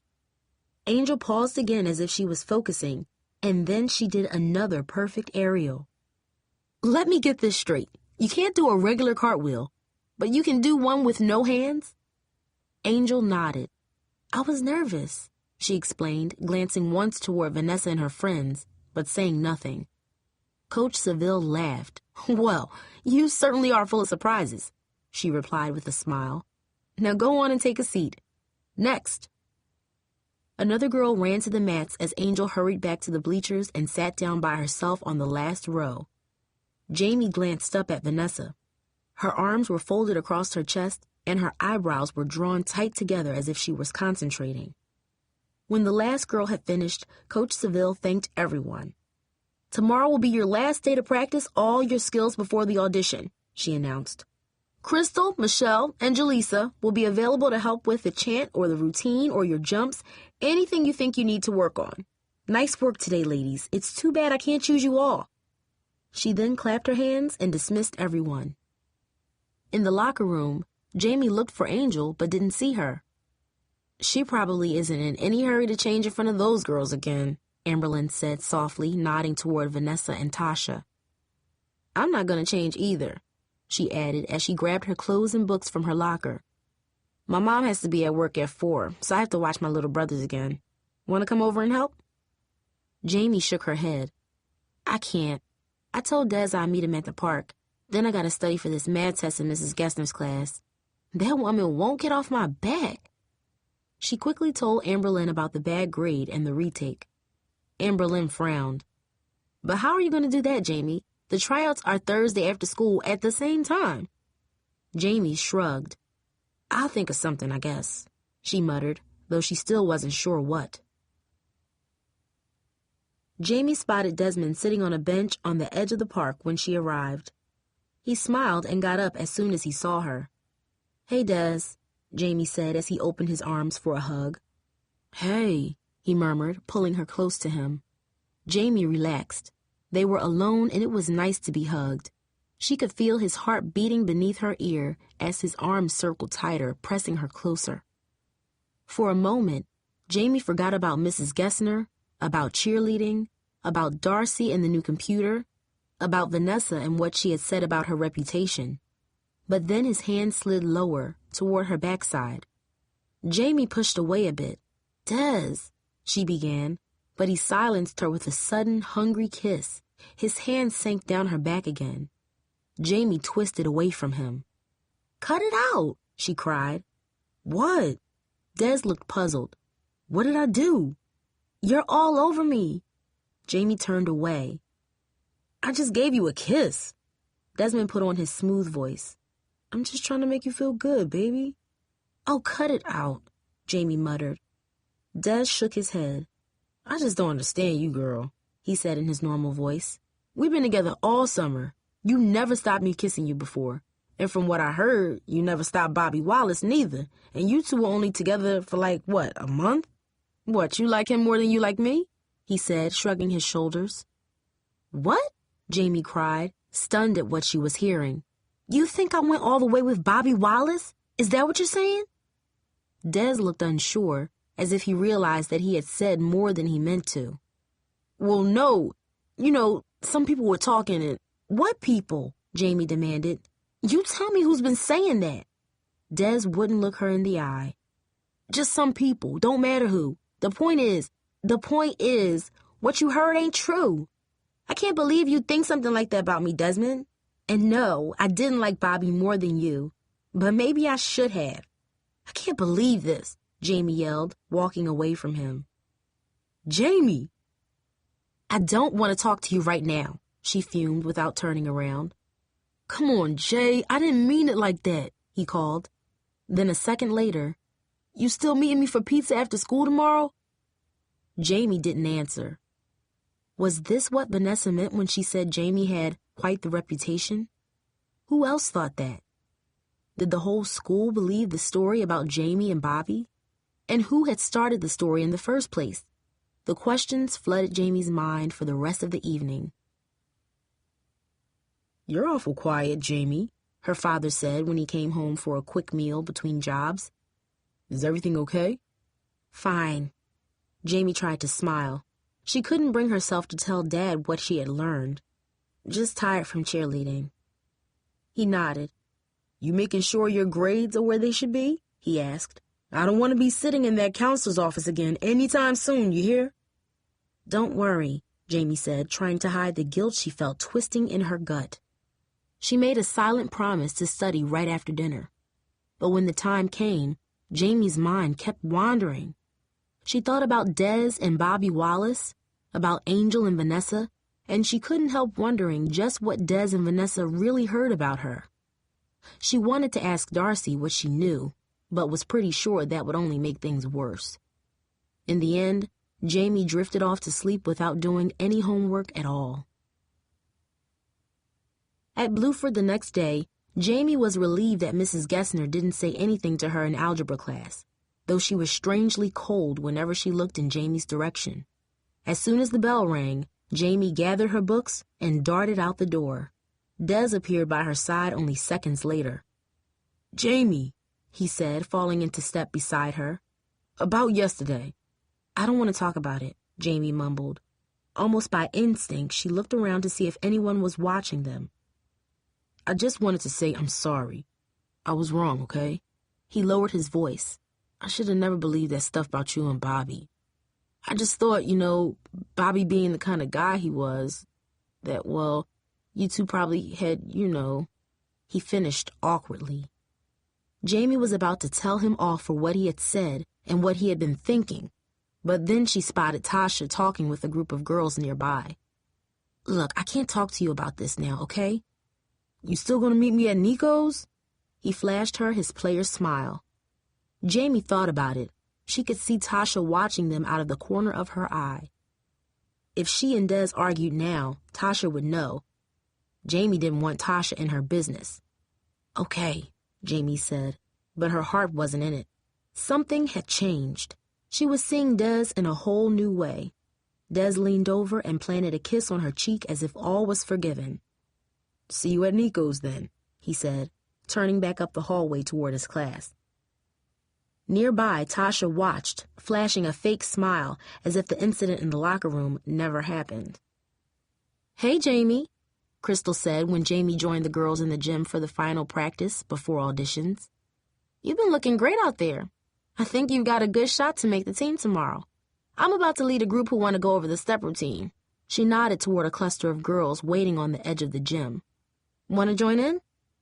Jamie looked around. Amberlynn wasn't there yet, but Angel was standing with a small group, looking around as if she expected someone to pounce on her at any minute. In another corner, Jaleesa had a group of girls working on some of the jumps. Coach Seville had a smaller group at the far edge of the gym, working on some tumbling moves. Vanessa and her friends were with this group. While Jamie watched, Vanessa attempted an aerial and landed on her behind. Sure, Jamie grinned and took a spot beside Angel. Hi, Jamie. Angel's smile lit up her face. You know what, Angel? Jamie said, looking back at her. You need to do more of that. What? Smile like that, Jamie said. I'm serious. She's right, Crystal said. And be sure you do it tomorrow during your audition. Good cheerleaders always do their routines with a big smile on their face. Seriously, think about the girls here who you think are good. They're always smiling. Angel nodded thoughtfully.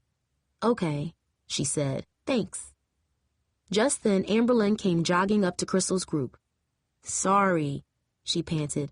I had to talk to my Spanish teacher. Test next week. Jamie thought of her algebra class. A wave of dread spread over her, and she rubbed her forehead. Just then, Crystal clapped her hands to get their attention. Come on, let's go, everyone, she hollered. The small group of girls took their places, and Jamie pushed Mrs. Gessner from her mind again. It was the most fun she had in weeks. With Vanessa and her friends on the other side of the gym, Jamie was able to relax. She and Amberlynn ended up working with Angel the entire time. For once, the skinny girl actually laughed and smiled and cheered her heart out. Jamie liked her. Excellent work, ladies, Coach Seville bellowed across the gym. Jamie looked at the clock. Practice was over already. The time had gone so quickly, Jamie was surprised. Tomorrow is the big day, the coach continued. When you get here, there will be a list on the bulletin board indicating your audition group. Crystal and Jaleesa will let in one group at a time. Come in full of spirit. I want to see your jumps, your flips, all the energy you can give me. Then you'll do your cheer routine and you're done. Results will be on the board Friday morning. Got it? Yes, Coach, everyone shouted. Jamie glanced at Angel and smiled. All right, girls, get a good night's sleep. Good luck to you all. Thanks, you two, Angel said, looking at Jamie and Amberlynn. I have fun. She grabbed her backpack from under the bleachers and slipped it over her shoulders. You'll be here tomorrow, right? Amberlynn asked. You bet. Angel grinned, then waved at them and walked away. I gotta watch my brothers again, but if you want to come over, we could practice some more while I keep an eye on them, Amberlynn suggested. Jamie shook her head. I promised Des I'd meet him after this. Amberlynn smiled. I don't blame you. I'd choose Des over my brothers, too. See you tomorrow? Yeah, see you. But instead of leaving, Jamie sat back down on the locker room bench. She knew Des was waiting, but for the first time, she didn't feel like seeing him. She had always had a boyfriend, at least since the start of middle school, but now she wondered if that was a mistake. She changed out of her sweaty t-shirt and shorts as slowly as possible. The locker room emptied as the other girls grabbed their belongings and left. Jamie ignored them all, even Vanessa's mean laugh and Tasha's odd, guilty stare. Chapter 6. "Girl, it's about time," Des complained as Jamie walked into Nico's. "Where you been?" Something about his question made her so angry that she couldn't answer. It didn't help that Darcy, Hakeem, Cooper, and Tara were there too, listening to every word. "And don't say at tryouts," he added, resting his arms on her shoulders as if she was his property. "They were at tryouts too, and they've been sitting there for about 5 minutes. Tasha, Vanessa, Renita, and Kim were sitting in the corner. Vanessa held Tasha's pink phone between her long nails. The girls were hunched close like animals at a feeding. They cackled loudly several times as they looked at something on the tiny screen. "Great," Jamie muttered, ignoring Des's question. "This is just great." "What's the matter, girl?" Tara asked. She slid the pizza they had ordered toward her. "Nothing," Jamie sighed, not wanting to explain it. "I'm just tired." "I'd be tired too if I was you," Cooper joked. "Listening to his big mouth all day is enough to wear anyone out," he said, looking at Des. "Man, why you gotta be like that, Coop?" Des protested. "'Cause you always bugging her, that's why. Do you ever see what the coach has them girls doing? I used to think cheerleading was all pom-poms and stuff, but one day I passed by the gym after school and the coach had all the girls doing backflips and step dances. That's no joke. I could never do that." "So what were you doing watching them cheerleaders in the first place?" Tara cut in, raising an eyebrow at her boyfriend. "Uh-oh," Hakeem said with a smile. "You walked right into that, Coop." "Oh, come on, T. It wasn't like that," Cooper insisted. "Mm-hmm," Tara said, a teasing glint in her eye. Des ignored them both. "But that still don't answer my question. Why are you so late?" he asked. "Coach Seville wanted to talk to me, okay?" Jamie lied. She didn't want to admit that she had sat alone in the locker room, wishing she didn't have to go to Nico's or that she was still bothered by what Des had said the other day. Even though he apologized, she still thought about her reputation and how he had expected her to kiss him whenever he wanted, or maybe go further. Maybe that was why he wanted to go out with her in the first place. The thought made her stomach churn. "Why didn't you say so?" Des answered, squeezing her a bit tighter. His sweaty skin clung to the back of her neck. She felt trapped, almost claustrophobic. Having Vanessa and the other girls so close only made it worse. She wanted to shrug him off and walk out, but she couldn't think of a way to do it without making a scene. "I hope your coach wasn't talking to you about your grades," Darcy chimed in. "They treat cheerleaders just like athletes. You'll have to keep your grades up too." "That's because we are athletes. And no, it wasn't about my grades, okay?" Jamie snapped. It was something else. Her eyes strayed toward Vanessa and her friends. She wondered what they were staring at on the tiny screen. "No need to get upset," Darcy muttered. "I'm just trying to help." "Well, you can help by staying out of my business," Jamie snapped, the frustration of the past few days boiling over inside of her. "Did you ever think I might get sick of hearing about what a great student you are compared to me? Are you Darcy's sister? I'd expect better from Darcy's sister, blah, blah, blah." Darcy blinked at her in surprise. "I'm sorry, Jamie. I just meant—" "Yeah, I know what you meant." Jamie rolled her eyes. "But maybe if I make cheerleader, you'll get some of what I've been dealing with. Maybe someone will ask you if you're Jamee Wills' sister, instead of the other way around. In the meantime, just leave me alone." Darcy recoiled as if she had just been slapped. Tara grunted while Cooper grabbed another slice of pizza in silence. For a long time, no one spoke as if they were too scared to get involved in a fight between sisters. Jamie wished she had skipped Nico's and gone straight home. "Hey, Jamie," Des said when the silence got thick enough to taste.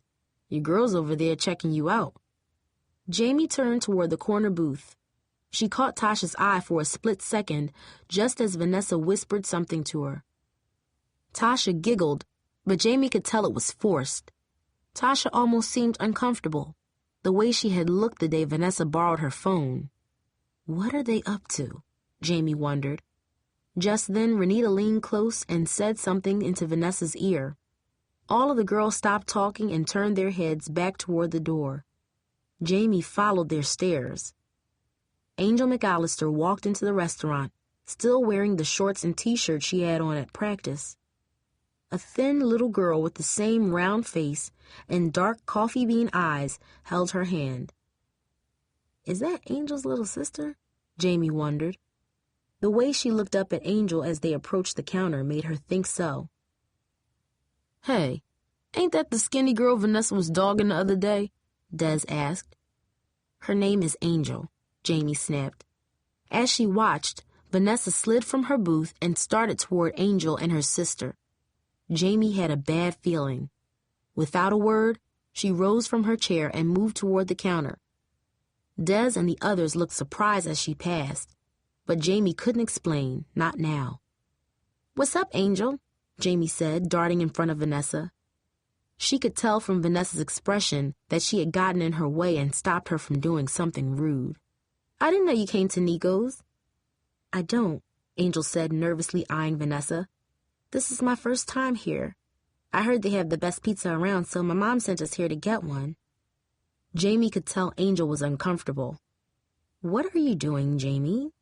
Vanessa grumbled, her eyes narrowing.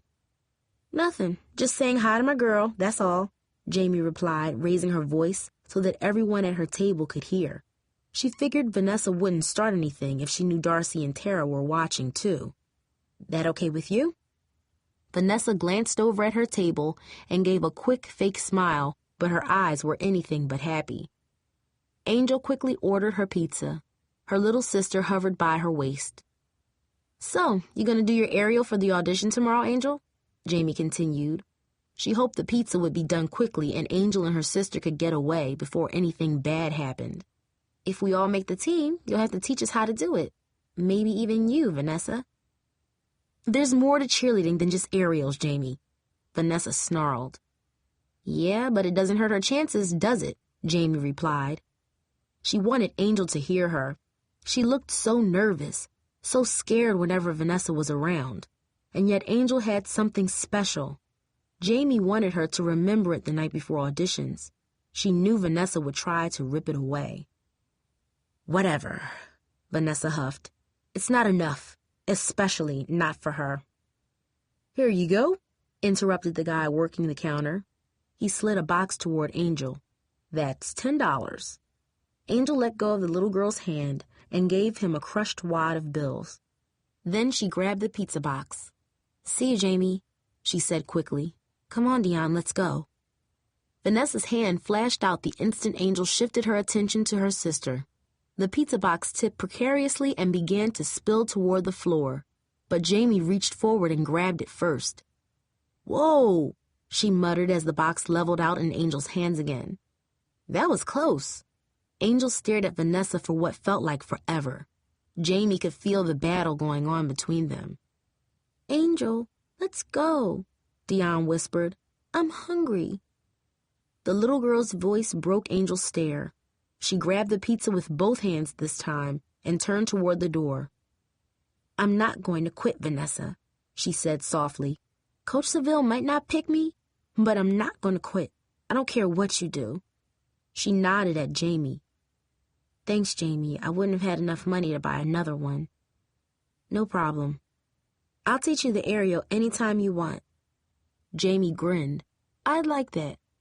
Angel's little sister lifted her fingers in a wave and gave Jamie a smile as they left.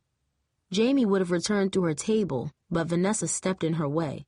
You just made a big mistake, Jamie, she hissed. I gave you a chance, but it's over now. There was a smudge of mascara under her right eye that made her look like someone had punched her. The smudge and the angry sneer on her face made her suddenly look very, very ugly. Is everything okay? Des had gotten up from the table. Darcy, Hakeem, Tara, and Cooper walked up behind him. Everything's fine. Vanessa's voice dripped with honey, but her eyes glinted with anger. We've got to get home, Jamie, Darcy said. Yes, you get home, Jamie, Vanessa said in a sugary tone as fake as cotton candy. I'll see you tomorrow. Jamie could hear the threat in her voice even if no one else could. She walked out of Nico's uneasily, wondering what Vanessa was up to. Why did you do that to me, Jamie? Darcy asked as soon as they got outside and everyone split up. Her voice was almost shaking with anger. Why did you embarrass me like that in front of my friends? You do it to me all the time. All I said was that I was stupid, that I have bad grades and I'm going to get kicked off the cheering squad right after I make it. That's not what I said. Darcy yelled so loudly that people on the street turned and stared. But that's what you meant? It's what you always mean when you talk to me, Darcy. Like you think I'm too dumb to do anything, so you gotta nag me all the time. Admit it. Forget it, Darcy muttered. There's no use talking to you sometimes. She turned and walked briskly down the street, her arms wrapped tightly around her books. Jamie stood on the corner trembling with anger as her sister disappeared down the block. Everything suddenly seemed so complicated. Her relationship with Darcy, her feelings about Des, her performance in school, the cheerleading tryouts. It seemed as if everybody was pressuring her to be someone else. Her family and teachers wanted her to be Darcy. Vanessa wanted her to be like Tasha and pick on Angel for no reason. Des wanted her to be the girl with a bad reputation. But Jamie wanted none of this. And yet the more she tried to be herself, the more trouble she got into. Confused and uncertain, Jamie reluctantly followed Darcy home. In here, Dad called when Jamie finally reached the house. His voice had an urgent sound to it. Jamie sighed. She figured that Darcy told him they had gotten into an argument at Nico's. Now she would have to explain to Dad what happened. Thanks a lot, Darcy, she thought, as if making my life miserable at school isn't enough. She trudged toward the sound of her father's voice, expecting to find him in her parents' room. But instead, the door to Grandma's room stood wide open. A hint of Grandma's lilac perfume still hung in the air. It almost seemed as if Grandma herself were inside, ready to greet her with a smile. Instead, Dad was sitting on the floor wearing an old t-shirt. Sweat darkened his shirt beneath his arms and along his back. Mom sat next to him in Grandma's old rocking chair, wiping her eyes with a wad of tissues. Darcy stood in front of them. They were staring at an open cardboard box. No one looked up when Jamie walked in. What's going on? She asked. Well, your father took some time off to go to the doctor with me today, and we figured it's time. Her mother shrugged her shoulders a bit. Grandma's been gone over 3 months, and we gotta start making room for this baby, so... Jamie looked around. Until today, the room had been left exactly as it had been when Grandma was alive. But now, Jamie noticed that her curtains were gone, and the windows looked stark and bare. 2 of the dresser drawers were open and clothes were scattered on her bed. When Jamie glanced at the closet, she could see that all of Grandma's shoes were gone. Jamie swallowed down a lump in her throat. Grandma had died in this room. Jamie shook, remembering the morning they found her silent and still in her bed. After her stroke and a long, slow decline, she had passed peacefully in her sleep, taking her voice, her wisdom, and her comforting presence with her. It didn't seem right to throw all her things in a box as if she had never been there. Jamie blinked hard to keep tears from rolling down her face. I know, Mom said, gently touching her shoulder. You can really feel her spirit in this room, but she'd be the first one to tell us to move on. I can hear her in my head right now. She's saying, Maddie, you get that room ready for my grandchild, you hear? A baby needs that space more than I do. Mom sounded just like Grandma. Jamie wanted to both laugh and cry. Even though what Mom said made sense, Jamie didn't want to let go of Grandma's room. Somehow it made it seem as if she was still nearby, ready to listen when no one else would. Jamie wished she could talk to her right now. "Are you getting rid of everything?" she asked, trying to hide her thoughts. Mom shook her head. "No, we're keeping the things that meant the most to her, but she wouldn't want us holding on to her clothes forever, especially when someone else could wear them. You understand, right?" Jamie nodded, but understanding didn't make it any easier. Her throat felt as if she had swallowed a basketball. She hated watching Grandma's room being torn apart, no matter what the reason.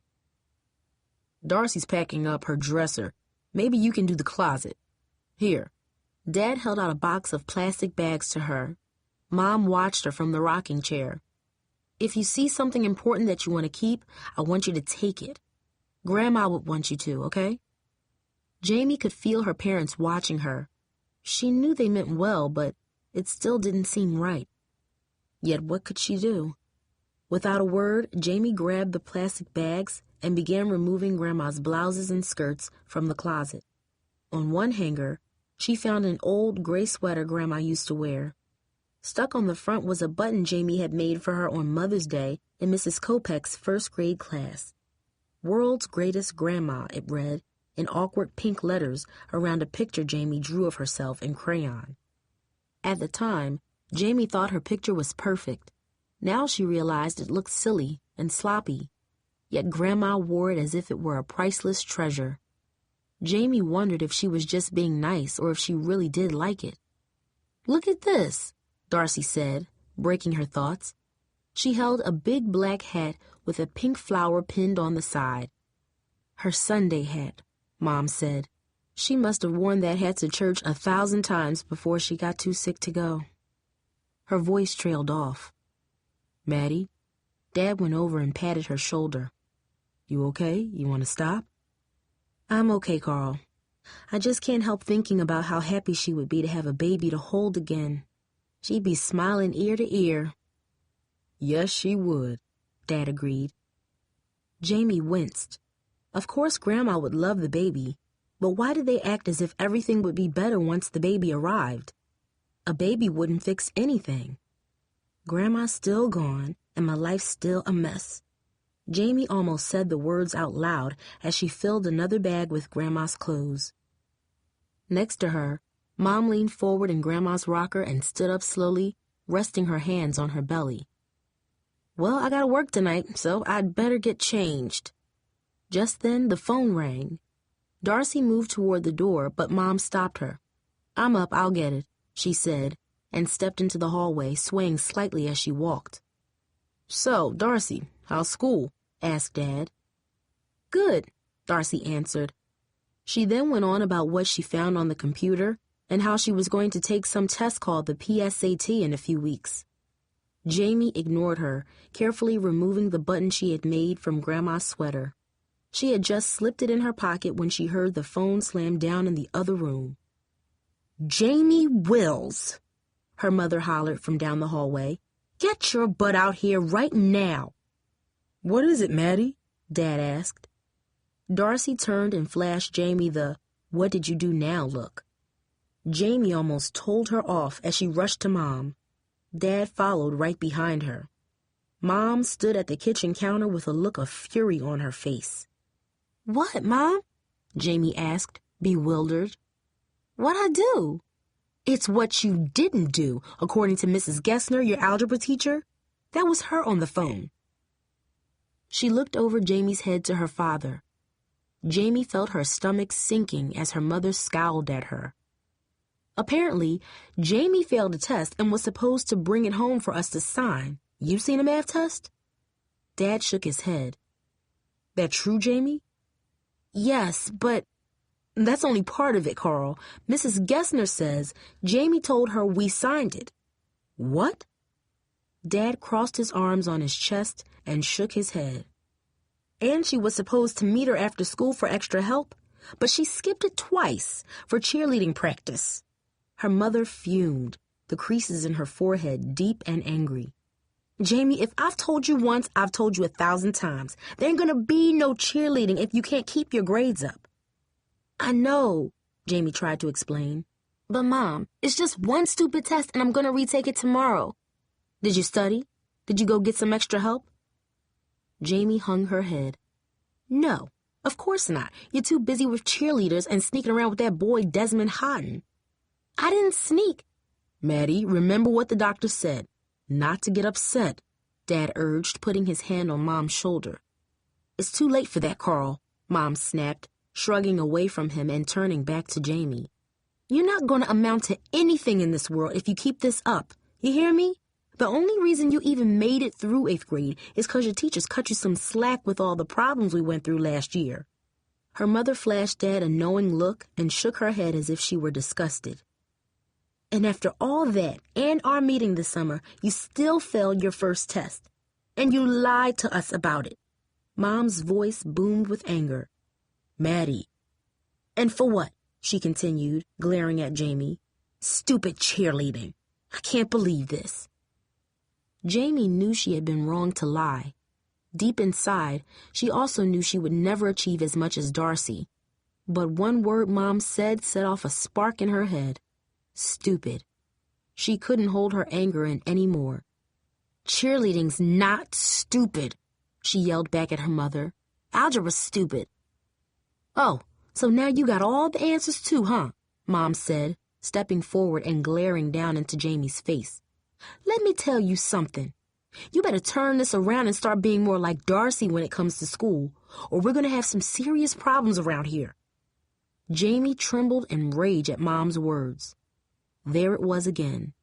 Be like Darcy. She wanted to grab her mother's shoulders and shake her. I'm not Darcy, Mom, she shouted. Maybe if you weren't so caught up in Darcy's testing and Aunt Charlotte's computer and your stupid plans for the baby's room, you'd see that. Whap! Mom's open palm struck Jamie on the side of her face, filling her cheek with pain. Dad darted in between them and gently nudged Mom back. Maddie, please! You watch your mouth, Jamee Wills, her mother hissed, a fiery mix of shock and fury in her eyes. I can't even stand to look at you right now. Go to your room. Jamie stood still. Even though she knew she should move, her feet felt nailed to the floor. And tomorrow, you better pass that test, you hear me? If you don't, cheerleading's over, and you're going to be grounded in this house until you get your head on straight and learn to speak to me with some respect, you hear me? Now go. Jamie didn't move. Her cheek throbbed where her mother's fingers had struck her. Tears pooled in her eyes, but she wouldn't let them fall, not with everyone staring at her, not with Darcy's mouth hanging open in disbelief. You can send me to my room all you want, but you can't make me care about that test, Jamie said, her chest heaving. I'm not like her, okay? Jamie jerked her head down toward Darcy. I never have been. I'm sorry if that's not good enough for any of you. Her mother turned and rubbed her forehead as if she had a terrible headache. Jamie, please, just go, Dad said in a low voice, rushing to Mom's side. It's not good for the baby or your mother to be upset. But what about me? Jamie thought as she stood at the edge of the hallway alone. She could feel the tears swirling behind her eyes and Darcy's constant stare pressing over her face. Unable to hide her tears any longer, Jamie hurried to her room and slammed the door.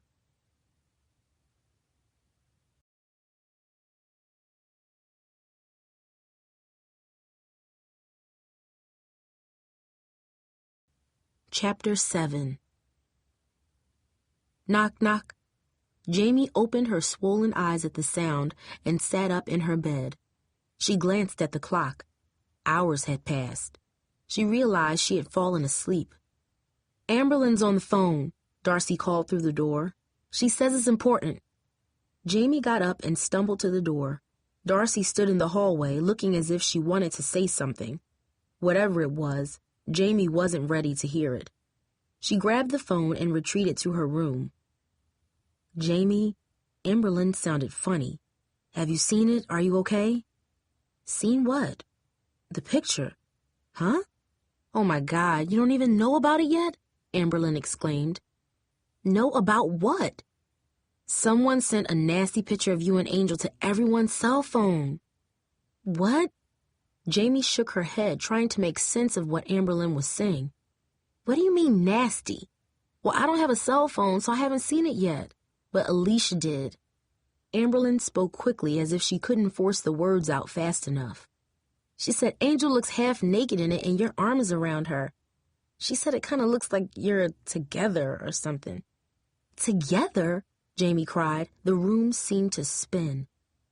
Like in that way. I understand what you mean, Amberlynn, Jamie snapped, but that ain't right. I know, Jamie, Amberlynn said earnestly. That's why I called you. I'm just telling you what Alicia told me. She was looking at it just now. I don't believe this, Jamie huffed. There had to be some kind of mistake. She would never be involved with anything like what Alicia described. Besides, she hadn't even taken any pictures with Angel. She's wrong or she's lying. There's no way that's true. That's what I said, but she said I should see it. Can you meet me over there? Jamie rubbed her face. It was nearly 8 o'clock, and on school nights, she was supposed to be in by 7. But now both of her parents were at work, and only Darcy was in the house. What could she do? Besides, Jamie knew she was in a ton of trouble already. How could it get any worse, even if Darcy told on her? I'm on my way, she said. Darcy stood in the hallway, stern-faced, with her arms crossed on her chest. Maybe she had been listening. Jamie couldn't tell. Where are you going? Darcy demanded as Jamie rushed toward the front door. Out, she answered without stopping. Mom and Dad said, I don't care what they said, Jamie grumbled. This is important. Darcy crossed her arms and stood between Jamie and the door. I can't let you do this, Jamie. When Mom and Dad find out, they're not gonna find out unless you tell them, Darcy. Don't do this, Jamie. Whatever it is, it's not that important. After everything that happened tonight, you need to stay home and study. I can help you. You need to pass that test. And you need to get out of my face, Darcy, Jamie warned. Her hands trembled, and she glared into her sister's eyes. She would knock her aside if she had to. Though Darcy was older, Jamie knew she could overpower her sister, especially with the way she felt right now. She was sure Darcy knew it too. You can't run away again, Jamie. I won't let you. You can't do that to Mom, not with the baby. I'm not running away. I'm going to Alicia's, she grumbled. Now move. Darcy paused and shook her head as if she knew she couldn't stop her. Then she stepped aside. Whatever you do, I'm not going to cover for you. Then don't, Jamie said angrily. She shouldered past Darcy and stepped out alone into the cool, dark evening. Jamie couldn't believe what she saw. On the tiny screen of Alicia's phone was a picture just like Amberlynn had described. Angel wore a white sports bra and slumped forward, looking upset, almost teary. Without a shirt on, her torso was long and wiry, and her chest was pointy and small. Jamie sat close to her, an almost tender look on her face. Her arm rested gently on Angel's bare shoulders. The picture even contained a short caption. Look who's in love, it said. Jamie almost smashed Alicia's phone against the wall. She knew the picture was taken the day Vanessa and her friends stole Angel's shirt. She could even see the hazy image of a locker behind Angel's head. Vanessa did this. I know it. Jamie fumed, barely able to contain her anger. I can't believe her. Yeah, but she probably didn't take the picture herself. She's smarter than that, Amberlynn said. I bet she got one of her friends to do it for her. Jamie studied the image again. The person who took it had to be standing at the corner of the row of lockers. And then it clicked. Tasha. It all made sense. No wonder Tasha had been looking so guilty lately. No wonder she'd been standing there fiddling with her cell phone the day it happened. No wonder Vanessa and her friends were hunched over her cell phone at Nico's. Jamie told Amberlynn and Alicia everything that happened at the pizzeria. Now I know why they were laughing, she added, her hands flexing with anger. Yeah, they were probably pressing send on your picture right then, Amberlynn said. I still can't believe she sent it to the whole school like that. That girl is messed up, Alicia said. Jamie couldn't believe it either. The more she thought about it, the more she wanted to rip out Vanessa's hair extensions and smack Tasha in the face with them. I guess she meant it when she threatened you, Amberlynn added. Yeah, well, I'm going to take that girl down. There ain't no way she's going to get away with this. You can't just fight her, Jamie, Amberlynn frowned. If you do that, they'll suspend you from school and throw you off the squad. That's exactly what Vanessa wants to happen. Look, if they did this to keep Angel off the cheerleading squad, all you gotta do is tell Coach Seville. She'll kick him off the squad in 2 seconds. And that way you'll still have a chance to be on the team, Alicia suggested. Jamie shook her head. She hadn't told on anyone in years, not even if she knew some of the kids who sold drugs after school, stole from cars on Union Street, or busted the swings in the nearby park. Ratting people out didn't seem right, but maybe now was different. I hate to say it, but Alicia's right, Amberlynn agreed. Besides, you don't want to fight all them girls. I know you're crazy sometimes, but some of them look kind of fierce. I don't care who they are, Jamie snapped. They're going to have the whole school talking about me. She could almost hear the laughter as people checked out their messages and saw the picture. She knew others would look at it and think it was real, more proof of her wild reputation. Des might be one of them. The thought made her stomach twist. What if it gets online on Facebook or MyFace? Jamie wondered, and then cursed out loud. Calm down, Jamie. It's no big deal. Just tell Coach Seville tomorrow. She'll boot Vanessa and Tasha out before auditions even start.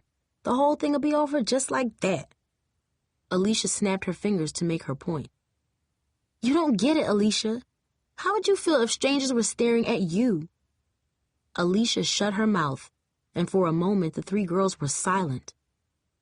Do you think Angel has seen these pictures? Amberlynn asked finally. It might be worse for her. No one even knows her. Jamie shook her head. She hadn't even thought about Angel. As shy and alone as she was at Bluford, the picture would be devastating. I don't know. Alicia frowned. Well, if Vanessa wants her to drop out of the tryouts, she'd probably make sure she saw it. That's what I would do if I were them. Yeah, but Angel doesn't have a cell phone. I bet she doesn't even know about this, Amberlynn said. No matter what, she's going to find out tomorrow, said Alicia soberly. Jamie stared at the tiny image again. Each time she looked at it, she felt angrier. Part of her wanted to fight Vanessa and Tasha first thing tomorrow and tell the entire school what they had done. Another part was so embarrassed she didn't want to set foot in Bluford again. But then she thought about Angel. She was the one who was half naked. She was the one everyone would see. She was the one who had no friends at Bluford. Someone had to look out for her.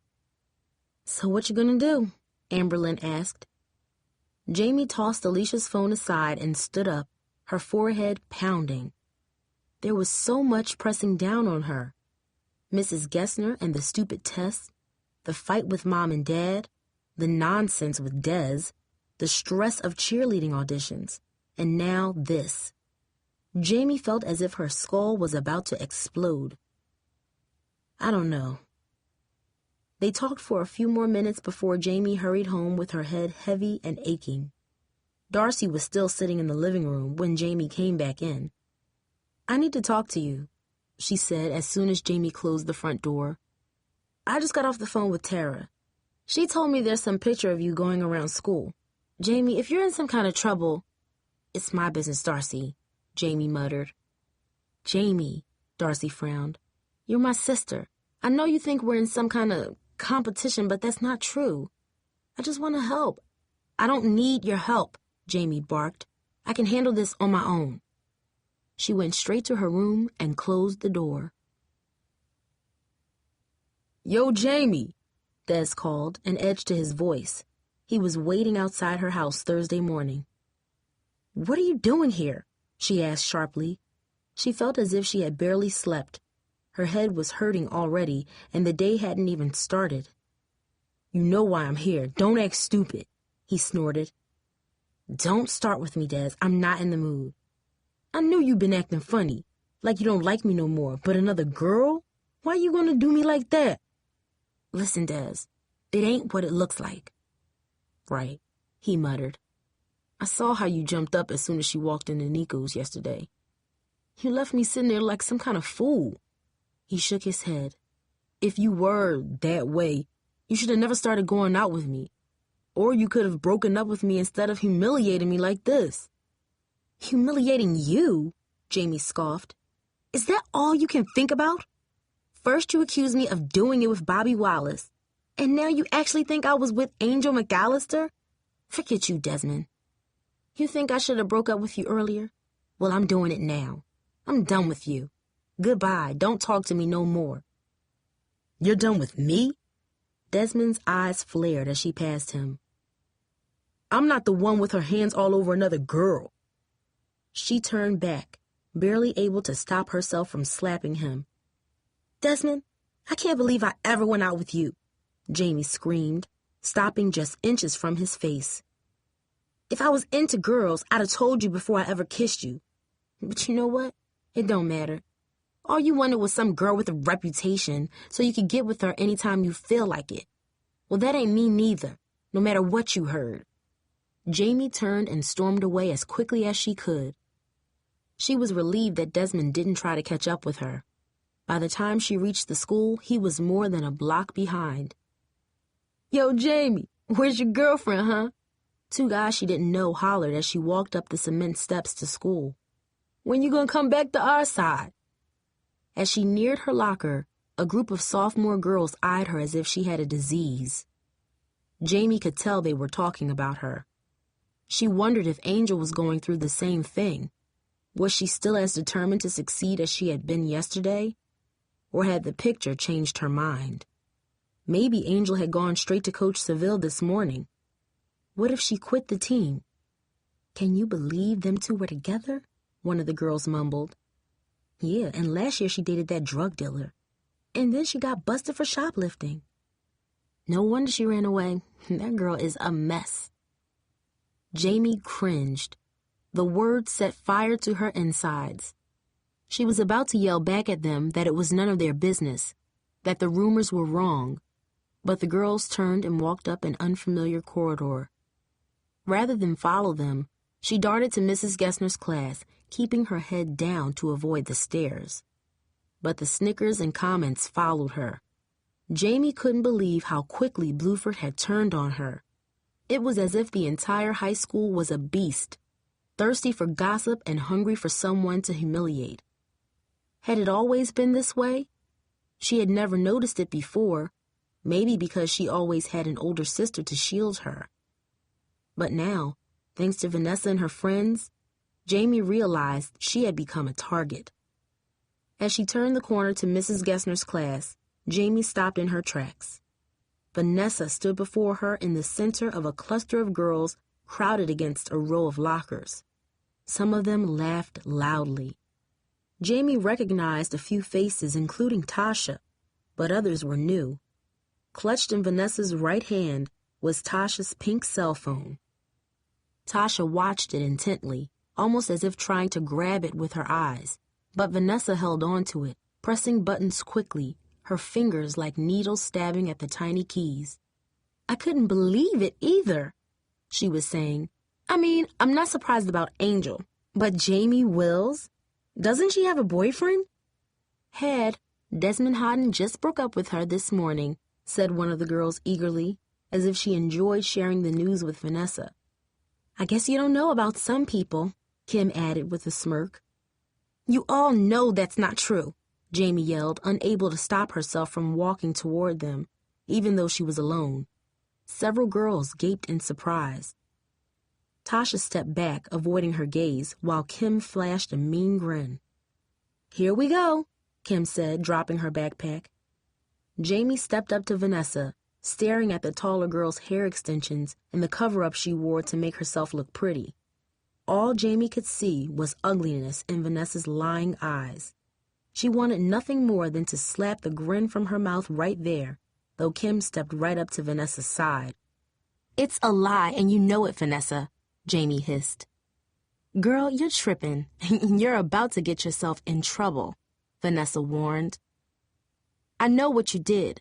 I saw you holding that phone yesterday at Nico's. I know you got Tasha to take that picture. Really? Vanessa crinkled her brow. Did I force you to take a picture, Tasha? Tasha glanced at Jamie, then hung her head without saying anything. Vanessa glared at her. I don't know why you don't just admit it, Jamie. So what if you have a thing for Angel? Besides, the picture isn't on this phone. Tasha wouldn't keep anything like that on here, see? Vanessa smirked as she held out the phone.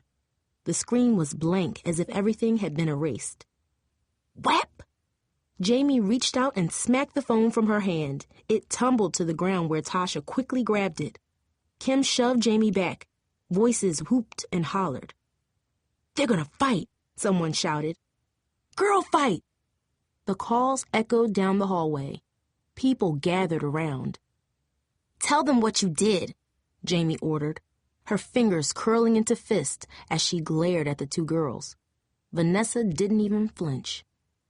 I ain't done nothing to you, and if you think I did, prove it, she said with a wicked sneer on her face. Come on, girl, if you're so bad, bring it, Kim taunted. It was too much.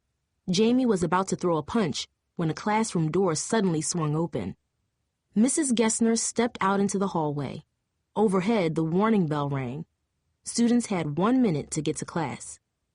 What's going on here? Mrs. Gessner demanded as her eyes swept between Jamie and Vanessa, and then at the students gathering around. The second bell is about to ring. If you know what's good for you, you'll all get to class now, she said loudly. The crowd scattered. Vanessa tossed her hair and walked away with a smirk. Jamee Wills, get in here right now, Mrs. Gessner ordered. Jamie shook with anger as she raced to her seat and pretended she didn't see everyone staring at her. That's what I'm talking about, called out Ahmad, a boy who snuck in just before the bell. He eyed Jamie as he sat down. Girls gone wild. A few of the other boys laughed. Mrs. Gessner raised an eyebrow. Ahmad, she said sternly, since you're eager for attention this morning, why don't you come up and solve the first problem on the blackboard? Ahmad groaned as he pulled himself out of his chair. Jamie pretended to watch him as he struggled to solve the equation the teacher had written, but it was all an act. She kept blinking fast to keep from crying. As the class dragged on, Jamie couldn't stop replaying the events in the hallway. If Mrs. Gessner hadn't come out when she did, Jamie knew she would have hit Vanessa for sure. Then she would have ended up in Principal Spencer's office. Her parents would have been called. Cheerleading would be over. It would have been exactly what Vanessa wanted. She would have won. I'm not going to let her beat me, she wrote in her notebook. Writing the words seemed to calm her anger, so Jamie wrote it again. I'm not going to let her beat me. I'm going to find a way to turn this around, she wrote. I'm going to turn this around and everyone's going to see Vanessa for the liar she is. Jamie underlined the word liar so hard her pencil broke, but she didn't care. For the first time all morning, she took a deep breath. She still had no idea how she would get Vanessa to admit what she had done, but at least her head was clear enough to think. Don't forget, those of you retaking the test today need to be here right after school, Mrs. Gessner called over the bell at the end of the period. There won't be any second chances after this. Jamie heard her, but she had already made up her mind what she would be doing after school. She had hoped to sneak out of the class without having to face Mrs. Gessner, but the teacher stopped her before she made it past her desk. Jamie, she said in a low voice, and then waited until the classroom emptied out. I guess you know I spoke with your mother yesterday. I explained to her that you're in jeopardy of failing this course and that we really need to get a handle on it before it's too late. Understand? Jamie nodded. Good. So you're going to show up and take this test today? Jamie hesitated. She knew she could just say yes and then skip the test later. But right at that moment, Jamie knew the last thing she needed was another lie. No, Miss Gessner, I'm not going to retake the test this afternoon. I have to go to cheerleading tryouts. Mrs. Gessner frowned. Jamie, I know cheerleading is important to you. But the fact is, even you won't be able to make the team if you fail this test. Jamie nodded. It was probably too late already, she figured. With all the drama last night, she hadn't studied at all. What chance did she really have of passing the test? At least this way, she would know if she was good enough. And there was another reason she needed to be there today. Angel. I know that, but I'm going to cheerleading tryouts. It's the last day, she said, thinking of all that happened already and all that still remained undone. There's something important I have to do there. Do your parents know you're doing this? Mrs. Gessner asked sternly. Again, she knew she could lie, but she pushed it from her head. There had been enough of that already. I don't think so. Jamie, I know you think I'm just trying to ruin your life, but honestly, I'm trying to help you. Your parents are too. We're all very concerned. You're a bright girl, Jamie, as bright as your sister, but... She sighed. It's like you're trying to throw your future away. Jamie shook her head. It wasn't the teacher's fault she didn't understand, but Jamie wasn't going to play games anymore. I'm not throwing my future away, Mrs. Gessner, Jamie said firmly. It's just that I don't see my future like you do, or like my parents do, or like Darcy sees hers. She stood up straight and looked her teacher in the eyes. I can't take the test this afternoon. I have to go to cheerleading tryouts. I'm sorry. I'm sorry too, Jamie, Mrs. Gessner said with a heavy sigh. Very sorry. Chapter 8. Have you seen Angel McCallister?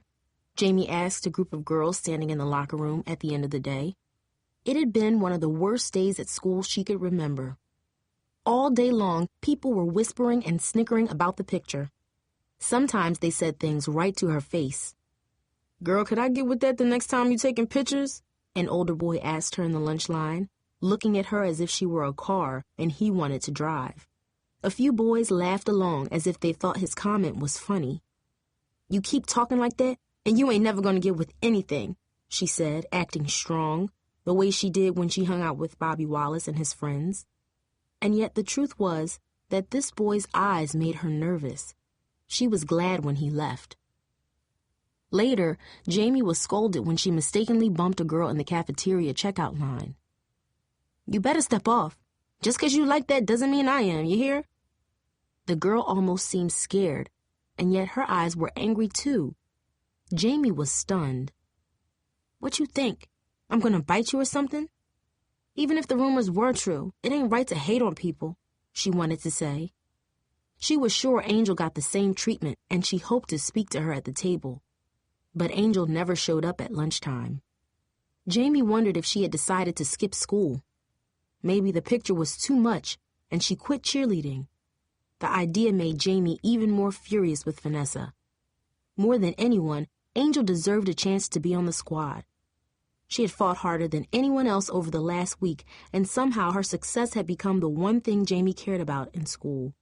The one thing that pushed all her other problems out of her head. Have you seen Angel McCallister? Jamie asked again. There were only a couple of girls in the locker room when she arrived. They looked nervous and barely acknowledged her. Come on, people, Angel McCallister. She's about my height, wears glasses. Number 35, the girl who did the aerial. You mean the one in that picture with you? One girl said knowingly. She was number 22. Jamie couldn't remember her name. Yeah, her, Jamie said, bracing herself for another comment. You know, we was just talking about it, Nia and me. She nodded at the girl beside her. Jamie recognized her as a thicker-built girl who had surprisingly quick moves.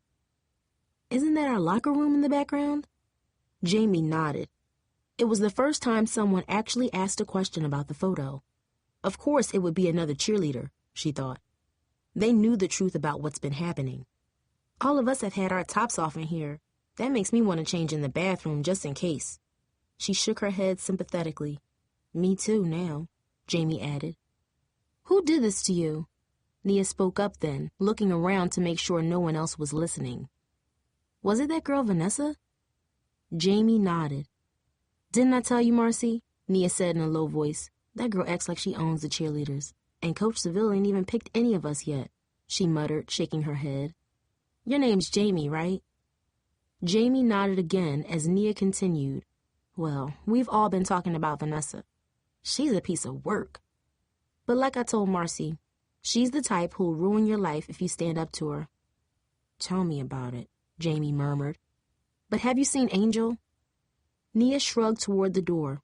"I thought I saw somebody outside Coach Seville's office when I passed it." Jamie started moving. "Thanks," she called to the two girls. "Sure, Jamie, good luck." Coach Seville's door was closed, but Angel was standing outside with her arms crossed on her chest and her head down when Jamie got there. She hadn't changed for practice or anything. Her face was blotchy and her eyes were red-rimmed. She looked as if she had been crying all day. She wanted to give her a hug and even opened her arms, then decided against it because of the picture. Knowing that made Jamie feel angry all over again. "Where were you today? I didn't see you at lunch. You think I wanted to be in that cafeteria on a day like this? Besides, you're better off without me. I'm sorry I dragged you into all this, Jamie." She sniffled. "So what are you doing now?" Jamie asked her. "Please don't tell me you're quitting." "Why not?" Angel sniffed. "That's what everybody wants, isn't it? You can't quit. We're in the same boat, and I'm not gonna go out like that. We gotta find some way to make Vanessa and all her friends admit this was all one big lie." "It doesn't matter if it's a lie," Angel said angrily. "If everyone at this school believes it, it might as well be true. And we're not in the same boat, Jamie. You have friends. You have people who will stand up for you. People who know those rumors aren't true. You even have a boyfriend." Angel shook her head. "I don't have anyone." "Well, I don't got a boyfriend anymore," Jamie told her. "We broke up this morning." "Over the picture?" Jamie hesitated. The picture played a part, but there was more there and Jamie knew it. "Not really," she said. "Look, if you're trying to make me feel better, forget it. Nothing can make me feel better. I'm probably going to have to transfer again." She brushed more tears off her face. "What's funny is, this summer I promised myself that I was going to be different in high school, that I would try new things. When I heard about the auditions for cheerleading, I signed up before I could talk myself out of it. I should have known better," she said bitterly. "I should have known that girls like me don't get to be cheerleaders. But Angel, look how far you've come." Jamie pushed the picture from her mind and dropped an arm around Angel's shoulders. "None of this would have happened if you didn't have a real chance of making it. You're good. You just need to go out there and do it. And smile." Angel shook her head. "But everyone hates me. None of the girls will even speak to me." "I'm speaking to you. And so is Amber Lynn. She knows it was a lie, just like she knows what they said about me isn't true. And I just talked to 2 other girls who don't believe it either. They just haven't said anything because they're scared. Because if they say anything, they'll be next, and they're right, too. If you hadn't stuck up for me, this wouldn't be happening to you either." Angel's voice shook with emotion. "Why do they hate me so much?" Jamie rubbed Angel's shoulder the way Grandma used to do for her when she was upset. "Probably because you remind them that they ain't as special as they think they are," she answered. "That ain't a bad thing, Angel. Don't let the haters get you down." She meant the words to try to cheer Angel up, but saying them made her feel better, too. Angel was silent. Jamie knew she was about to walk away and never come back. "You can't quit, Angel. Let's finish this," she urged. "Come on." Just then, Coach Seville's door swung open. The coach stepped out with her clipboard in hand, but stopped when she saw them. "Something wrong?" she asked. Jamie knew from her question that she hadn't seen the picture. Next to her, Angel took a deep breath and wiped her tears away. Her jaw suddenly looked firm, her eyes strong and clear. "No, we're just a little nervous, that's all," Angel said. Jamie smiled. She knew what it meant. Her talk worked. Angel wasn't quitting. She was going to audition. Coach Seville eyed the girls briefly. "Let's save the tears until after I've posted the final results. For now, focus on the audition. Just do your best. Maybe there's no reason to cry, okay? Yes, Coach, Jamie and Angel answered together. Good. Now let's go, she barked, clapping her hands as the two girls rushed to get dressed. The hallway outside the gym buzzed with nervous chatter as Jamie and Angel approached. But as soon as they joined the line, it hushed. Jamie held her head up and tried to pretend she didn't care. But then Vanessa, Kim, and Renita sauntered over. Tasha was with them too, though her arms were crossed. She looked as if she would like to be somewhere else. Check it out. The lovers are here, Vanessa said, her voice just loud enough that everyone could hear it. Some snickered, but most were silent, as if they were gathering themselves for the audition. That's nasty, Renita said. Tasha remained silent, though Jamie thought she looked as if she wanted to say something. Amberlynn joined the line and stood next to Angel, flashing Vanessa a dirty look. Uh-oh, looks like there's another one, Vanessa added. Yeah, maybe Angel's cheating on Jamie with her, said Kim. Imagine that, Vanessa said. Jamie would have lost a boyfriend and a girlfriend in one day. The girls cackled loudly. Jamie could feel herself sweating, her hands clenching into fists.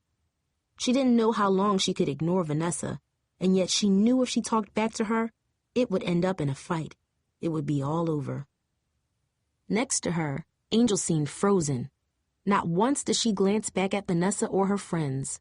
Instead, she focused on the gym like a statue unable to turn her head, despite the laughter. Hurry up, Jamie thought to herself, clenching her jaws. Let's get this thing started. Finally, the gym door swung open and Crystal, the cheerleading captain, appeared. Her eyes swept to Vanessa, Jamie, and Angel, but she didn't say anything. Jamie figured she had seen the picture. Get into your audition groups and wait to be called, she said. Run in with spirit, do your jumps and any tumbling, then I'll count you off for the chant and routine. Finish up with more jumps. Coach Seville may ask you a few questions. Then you're done. After your audition, you can leave.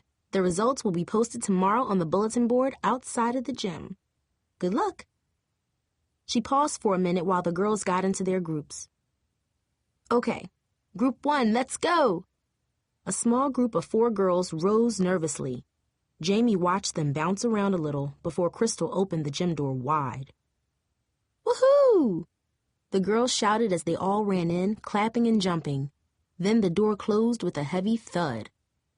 Someone had taped a piece of paper over the little window so no one could see each other's audition, though Jamie could hear the cheers and the stomping of their step routine. She tried to imagine what she was going to do, but it was difficult because she kept hearing Vanessa and Kim's laughter in her head. Group 2, Crystal called. That's me, Amberlynn said, but I'll be back. I'm not leaving until after you and Angel have your turns. Thanks, Amberlynn. Good luck. Jamie high-fived her.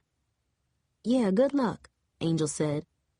Why don't you give her a kiss, too? Kim said. You know you want to.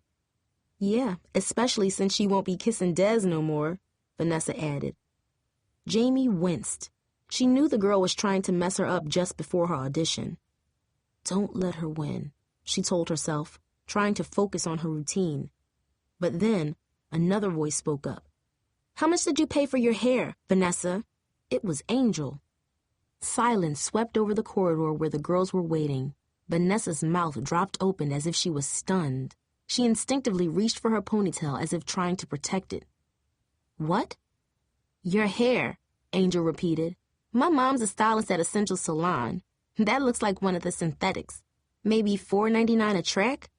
Less if you can get it wholesale. Gasps and hushed laughter erupted among the crowd of nervous girls. Vanessa scowled, and her eyebrows seemed to meet in a straight line. She stepped closer to Angel with her hands clenched into fists. Hit her, Jamie said. Hit her. Go ahead and hit her and give me an excuse to beat you down. Hit her, and there's no way you'll make cheerleader. You won't either, Vanessa said. Group 3, Crystal shouted. Tasha stood up.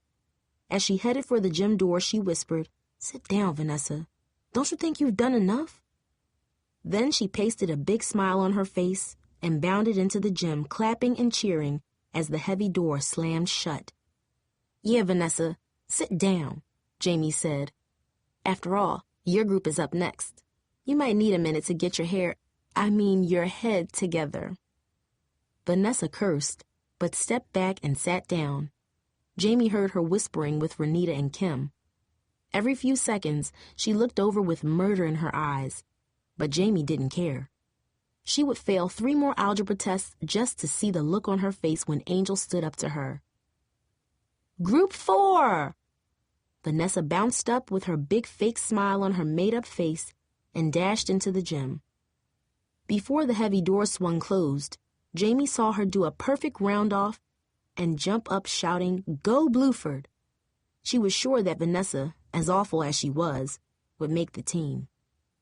When Crystal shouted for Group 6, Jamie bounded into the gym, energized by what she had just witnessed. Angel standing up to Vanessa in front of everyone. The sight seemed to push her, so she landed each flip, nailed each step, and hit each move as best she could, all with the biggest, most genuine smile she had in days.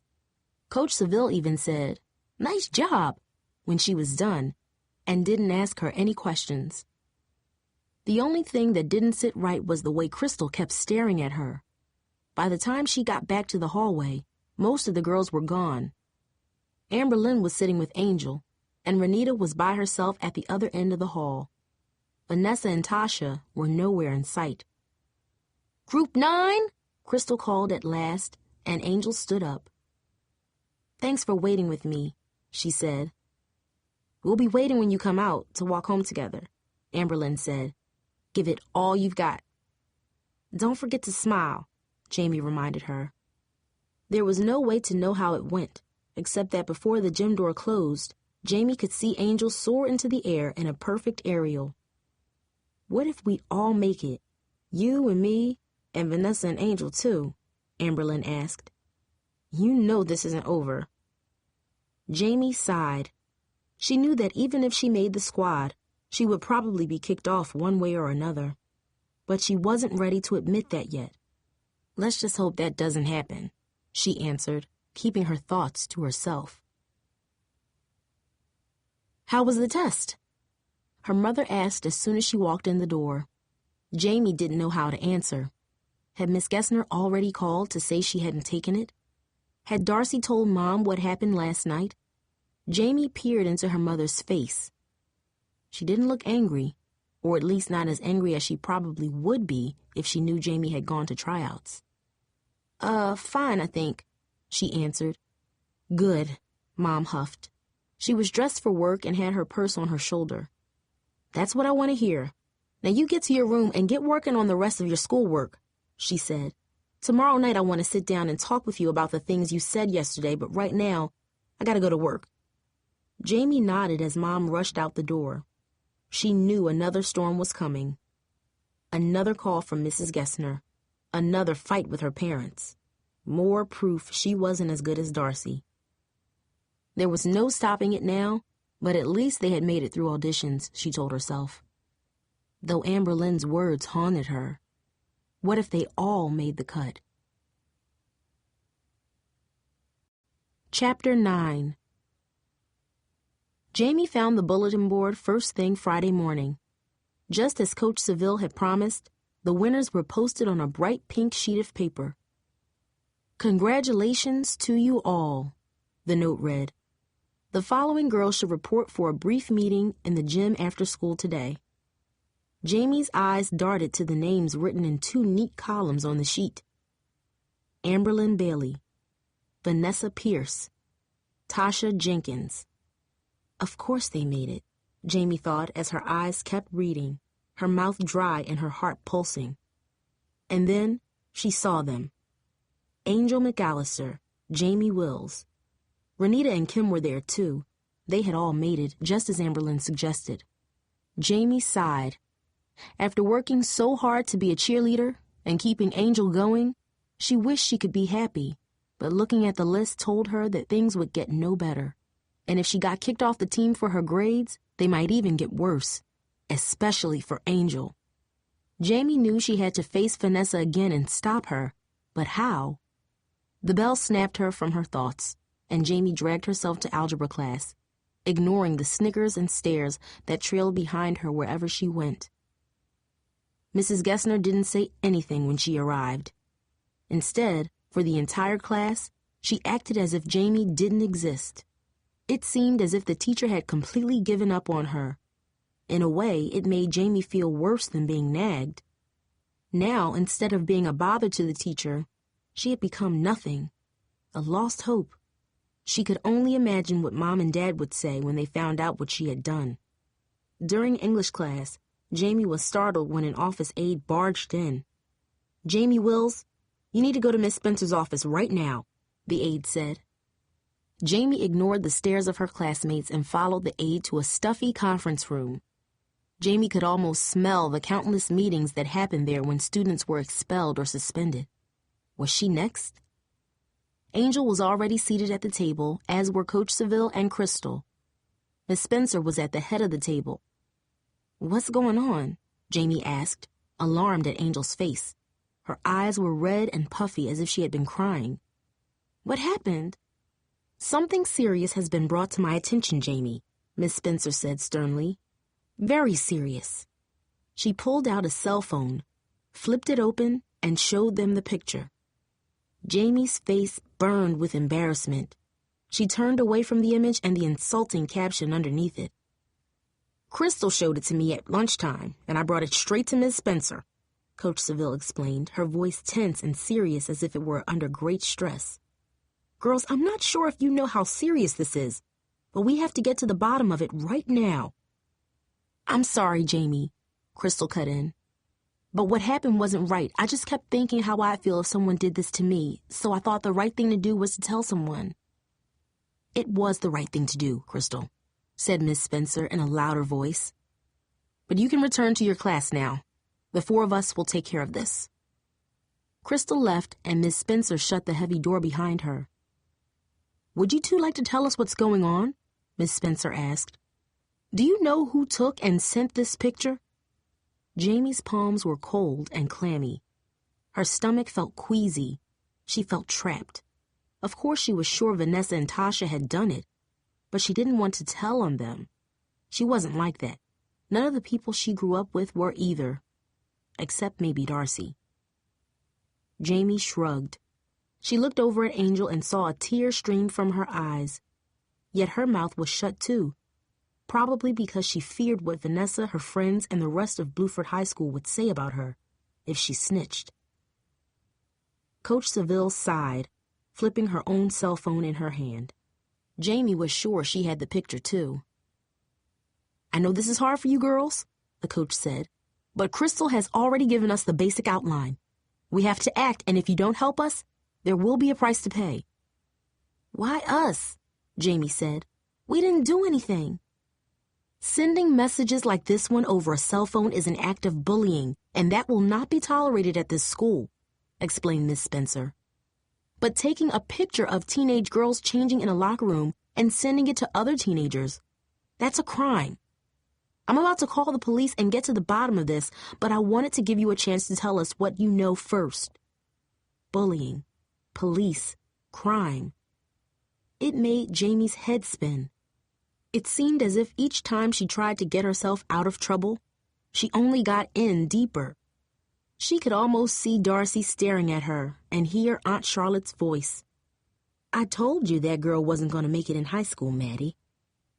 And if we find out the whole squad is involved in this, we're prepared to cancel cheerleading for the entire season," the principal added. "Cancel cheerleading?" Jamie cried. She and Angel looked at each other. "For everyone?" Angel asked. "Absolutely," answered Miss Spencer. "If the team hid the fact that others bullied and sent out inappropriate pictures, then yes, the entire squad can face discipline." "Now do you understand how serious this is?" asked their coach. "Please be honest. I'm guessing you both know who's responsible, right?" Angel cleared her throat. "They only did this because of me," she said. "If I never came here, none of this would have happened. I should just quit." "You ain't quitting, Angel," Jamie snapped. She thought over what Miss Spencer and Coach Seville had said. She thought of Amber Lynn and of all the other girls who worked so hard and had come so far. It didn't seem fair that none of them would get to represent Bluford on the cheerleading squad because of the actions of just a couple of people. There had to be a way to get it right, to make it so that Vanessa came forward and admitted what she did. Suddenly, an idea flashed into her brain, a solution as complicated and calculated as any problem Mrs. Gessner wrote on her chalkboard. You're right, Coach Seville. Angel and I think we know who sent the message, but we don't want to accuse no one either. But I think maybe we can make the person who did it come forward on her own, if you'll help us. Miss Spencer frowned. How? Jamie explained. At first she was afraid the principal would never go along with it, but in the end, Coach Seville whispered something in her ear, and the two women nodded. Okay, Miss Spencer said somberly. We'll try it, but one way or another, we're going to get to the bottom of this today. And if we have to cancel cheerleading to do it, we will. Listen up! Coach Seville yelled to the girls crowded in the bleachers after school. Crystal and some of the other cheerleaders closed the gym doors and stood watching, almost as if they were guarding something. Jamie could feel Vanessa and her friends huddled behind her like a wolf pack. She sat up a little straighter. Angel did, too.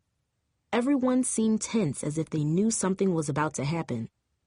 Usually, today I say congratulations and we sit around and talk, get to know each other better. But we're not going to do that today, she said abruptly, because there are some things going on in this group that need to stop. Coach Seville paused and pulled her cell phone out of her pocket and held it up. Girls mumbled and shifted nervously in their seats. Jamie heard Tasha gasp. Things involving text messages and pictures and rumors about ladies who are members of this squad? She then explained what Miss Spencer said, using the same words. Bullying, crime, police. Our school policy required me to report this incident to Miss Spencer this afternoon and to take action against the students responsible. She looked around the gym. Would anyone like to be a real woman and tell me what she knows?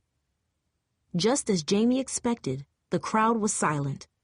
All the whispers and the rude comments she had heard for a week were gone. The only sound was the occasional creak of the bleachers as someone shifted in her seat. I see, Coach Seville continued icily, snapping her phone closed and pacing in front of the bleachers. She stopped near Jamie and glared at the crowd of girls for a moment. Jamie could almost feel her face burn from the intensity of the coach's stare. I've got to be honest with you girls, the coach confessed. If I hadn't seen the messages myself, I'd have told Miss Spencer sorry, but no one on my squad did that, not my girls. But I guess I don't know some of you the way I thought I did. The coach's words seemed to hang in the air. Jamie glanced at Angel. She sat motionless, her eyes focused on an invisible spot on the ground. I still can't believe someone on this squad would violate her teammate by taking a picture of her while she's undressed, boomed the coach. And I'm furious that she then sent the picture around school and made jokes about her teammates' sexuality. I don't care who you are or where you come from, you have no right to go there. Coach Seville thundered, filling the gym with her voice. But you know what angers me the most? That some of you knew what was happening and did nothing about it. What would you do if it was you being targeted? Would you want people to look the other way? No, you wouldn't. You'd pray someone stood up for you. The girls on the bleachers were like statues as Coach Seville paced. We're a team, ladies.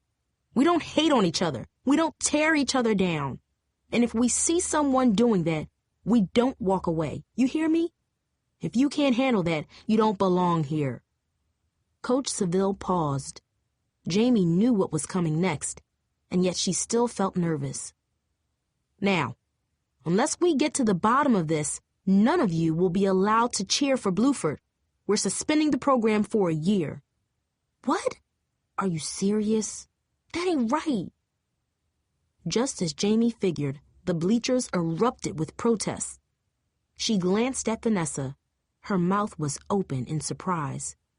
A few other girls started whispering, all the while casting looks in Vanessa's direction. But Coach Seville, Tasha's voice rose over the rest. What if we didn't have nothing to do with it? It's not fair to punish all of us because of what someone else did.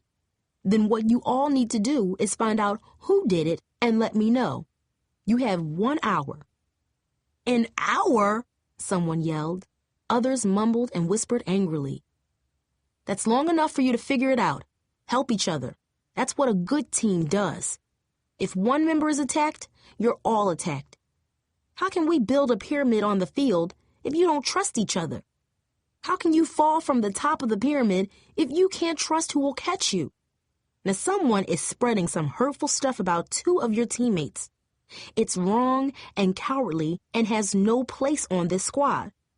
If you work together to find out who's doing this, you'll grow as a team and be successful. If not, you'll have a year to think about it.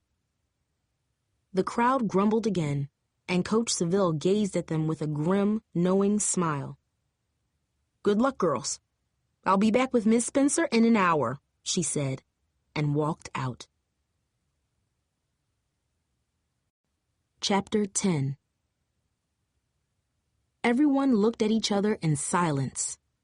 Amberlynn, Angel, and Jamie stared hard at Vanessa, and for the first time, so did Kim, Renita, and Tasha. Jamie noticed that several of the other girls were watching her too, including Nia and Marcy, the 2 girls she had spoken to yesterday.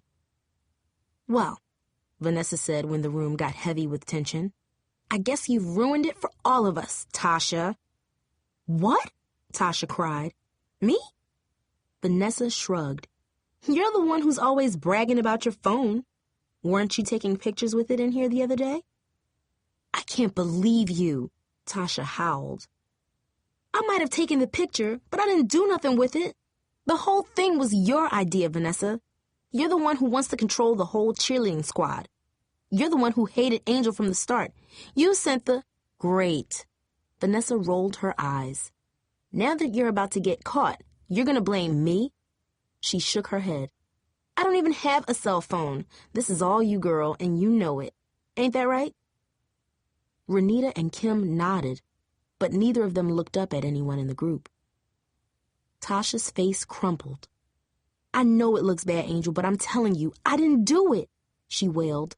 I know I was kind of mean to you before, and I did take that picture, but I never sent it around the school, I swear. I believe you, Angel said. Tasha looked relieved. Thank you, Angel, she said. I'm serious. I'm not lying. Yes, you are, Vanessa interrupted. All Coach Seville has to do is look at the messages you sent, and she'll see. You seem to know an awful lot about her phone, Vanessa. Jamie had been thinking the same thing, but it was Nia who said it. She folded her arms over her chest and shook her head. We've all seen you borrow it from her a bunch of times. And maybe the reason you know what the teachers are going to find is 'cause you put it there, added Nia's friend Marcy. Vanessa rolled her eyes. Girl, I know because she told me what she was going to do. Once again, she looked back at Kim and Renita. You guys were there, remember when she told us? Why do you keep asking them? Another girl spoke up this time. It's like you can't even say a sentence unless you have someone to back you up. I don't need anyone to back me up. Anger tainted Vanessa's voice. I'm just telling you all what happened so we can stay on the team. No, you're just telling us your version so you can stay on the team, Amberlynn said. I've seen how you've been treating Angel. Even if Tasha did it, you were running the show. I wouldn't trust either of you behind my back when I'm getting changed. How am I going to know that you ain't taking pictures of me? A number of girls mumbled in agreement. Didn't you listen? Vanessa snapped. Tasha just said she took the picture. But she said you're the one who sent it, Angel cut in. And I told you I didn't, Vanessa hissed, her eyes pointed like 2 daggers aimed at Angel. Kim and Renita got my back. So what you gonna say now? They're lying. They're all lying, Tasha protested. I didn't do it. Yeah, whatever, Vanessa scoffed, studying the crowd of girls staring at her. I don't believe Coach Seville anyway. They can't cancel cheerleading. They're just trying to scare us. Even though you did it, Tasha, I ain't gonna say anything. If you all knew what was good for you, you wouldn't say nothing neither.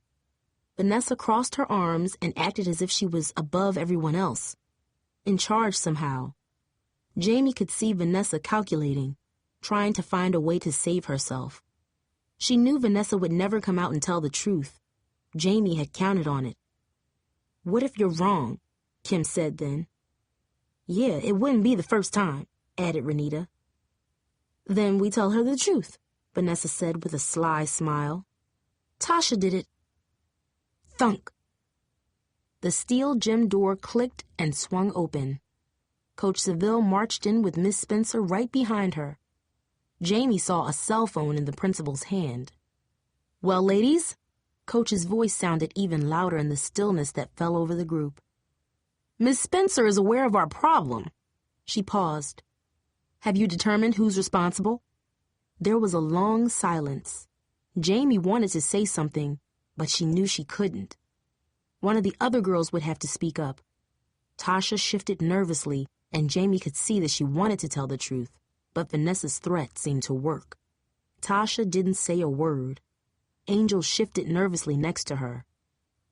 Jamie glanced over at Marcy and Nia, then at Kim and Renita, and the rest of the new cheerleaders. All their heads were down. Their eyes seemed to be glued to the floor. The only other person with her head up was Vanessa. She stared around the room like the silence meant she had won something. Jamie couldn't take it. She had to act now. "Coach Seville," she asked, standing up in her seat, "I know that you're trying to help us, and I understand you're trying to teach us about teamwork. But these girls have worked hard to be on this squad. I don't think it would be fair for all of them to lose their places just because someone don't like me, so I quit." She stepped off the bleachers and stood alone on the floor. Murmurs spread across the bleachers. "Jamie," Coach Seville shook her head. "I can't stop you, if that's your choice, but that doesn't solve our problem. I'm quitting too." Angel stood up and joined her. "Jamie's right, it's not fair." "I can't be on the team if these girls leave," Amber Lynn spoke up. "They didn't do anything wrong. Besides, I don't want to cheer with people I don't trust." "Me either," Nia said. "Or me," added Marcy. 2 more girls popped up after them, and then several more. They came to stand with Jamie and Angel. Soon, Vanessa, Kim, Renita, and Tasha were the only ones left sitting on the bleachers. Tasha stood up then. "I really wanted to be a Bluford cheerleader, and I worked hard for it. But I did something wrong and stupid. I took the pictures." Murmurs erupted from the crowd. Tasha raised her voice to speak over them. "But I never sent them, Coach Seville, I swear. I lent my phone to Vanessa and she—" "You're lying, Tasha," Vanessa screeched. "Tell them she's lying, Kim. Renita?" All eyes in the gym focused on them.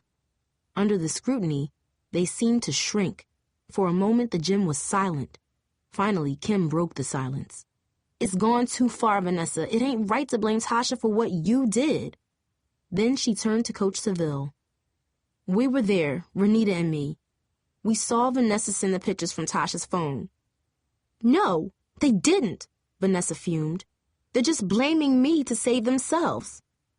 "Vanessa, just let it go. It's over," Renita said.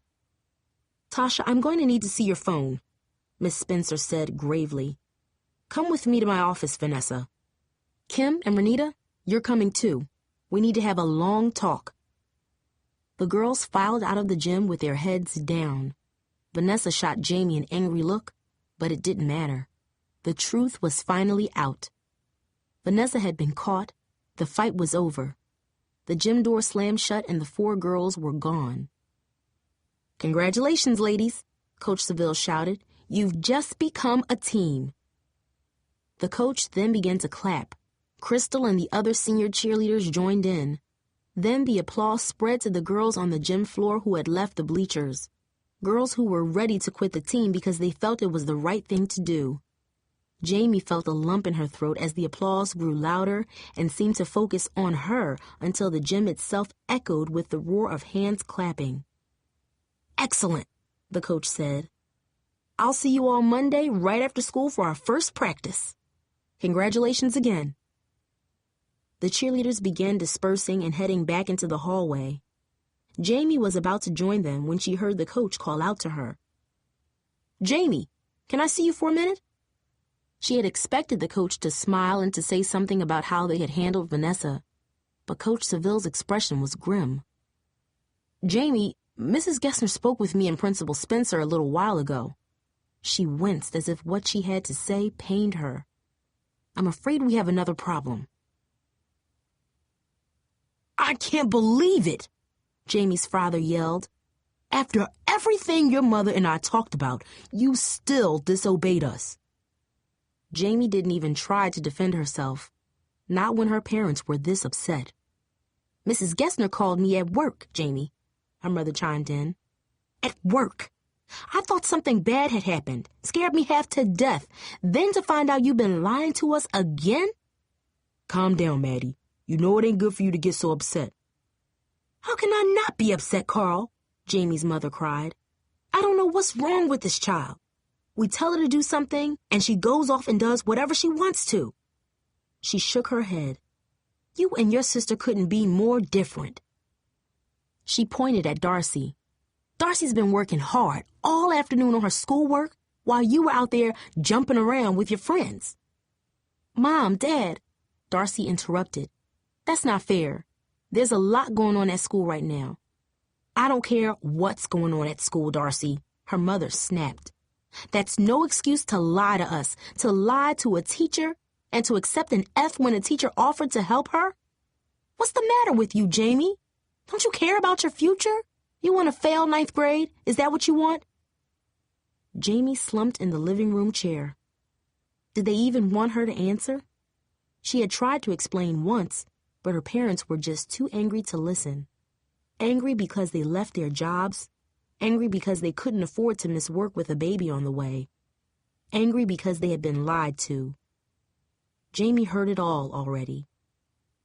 "Well, is that it?" her mother demanded. "You've got nothing to say?" "There's more to life than school and grades, Mom, okay? I wish you guys could just see that and be proud of me for what I'm good at." "What, doing splits?" her mother said. "That ain't gonna get you into college." The comment stung. Jamie felt as if Mom had kicked her in the stomach. She couldn't speak. "But Mom, I spoke to her friend Crystal," Darcy interrupted again. "There really is something you should know." "Stop trying to defend her, Darcy," Mom cried. "We told her to take that test after school yesterday, and she didn't do it. What else is there to say?" She leveled a finger at Jamie's face. "From now on, home and school. That's it, Jamie. No cheerleading, no football games, no Nicos, no boys, no nothing. Understand?" No cheerleading. Jamie had suspected it from the beginning, but the words still hurt. They were taking away the one thing she enjoyed, the one thing she liked about school, the one place where she had fought for something important and won. Her parents would never understand that.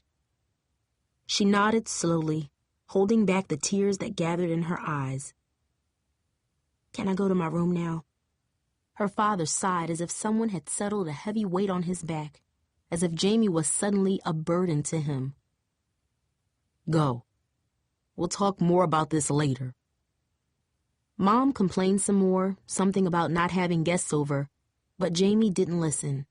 She headed down the hall toward her room, barely hearing the doorbell ring. Jamie passed Grandma's room, gazing at the awful emptiness where her grandmother used to live. If only she was still alive, Jamie thought. She'd listen. She'd understand. Voices filled the living room as Jamie reached her doorway. She thought she recognized one. Could it be? She turned around and headed back.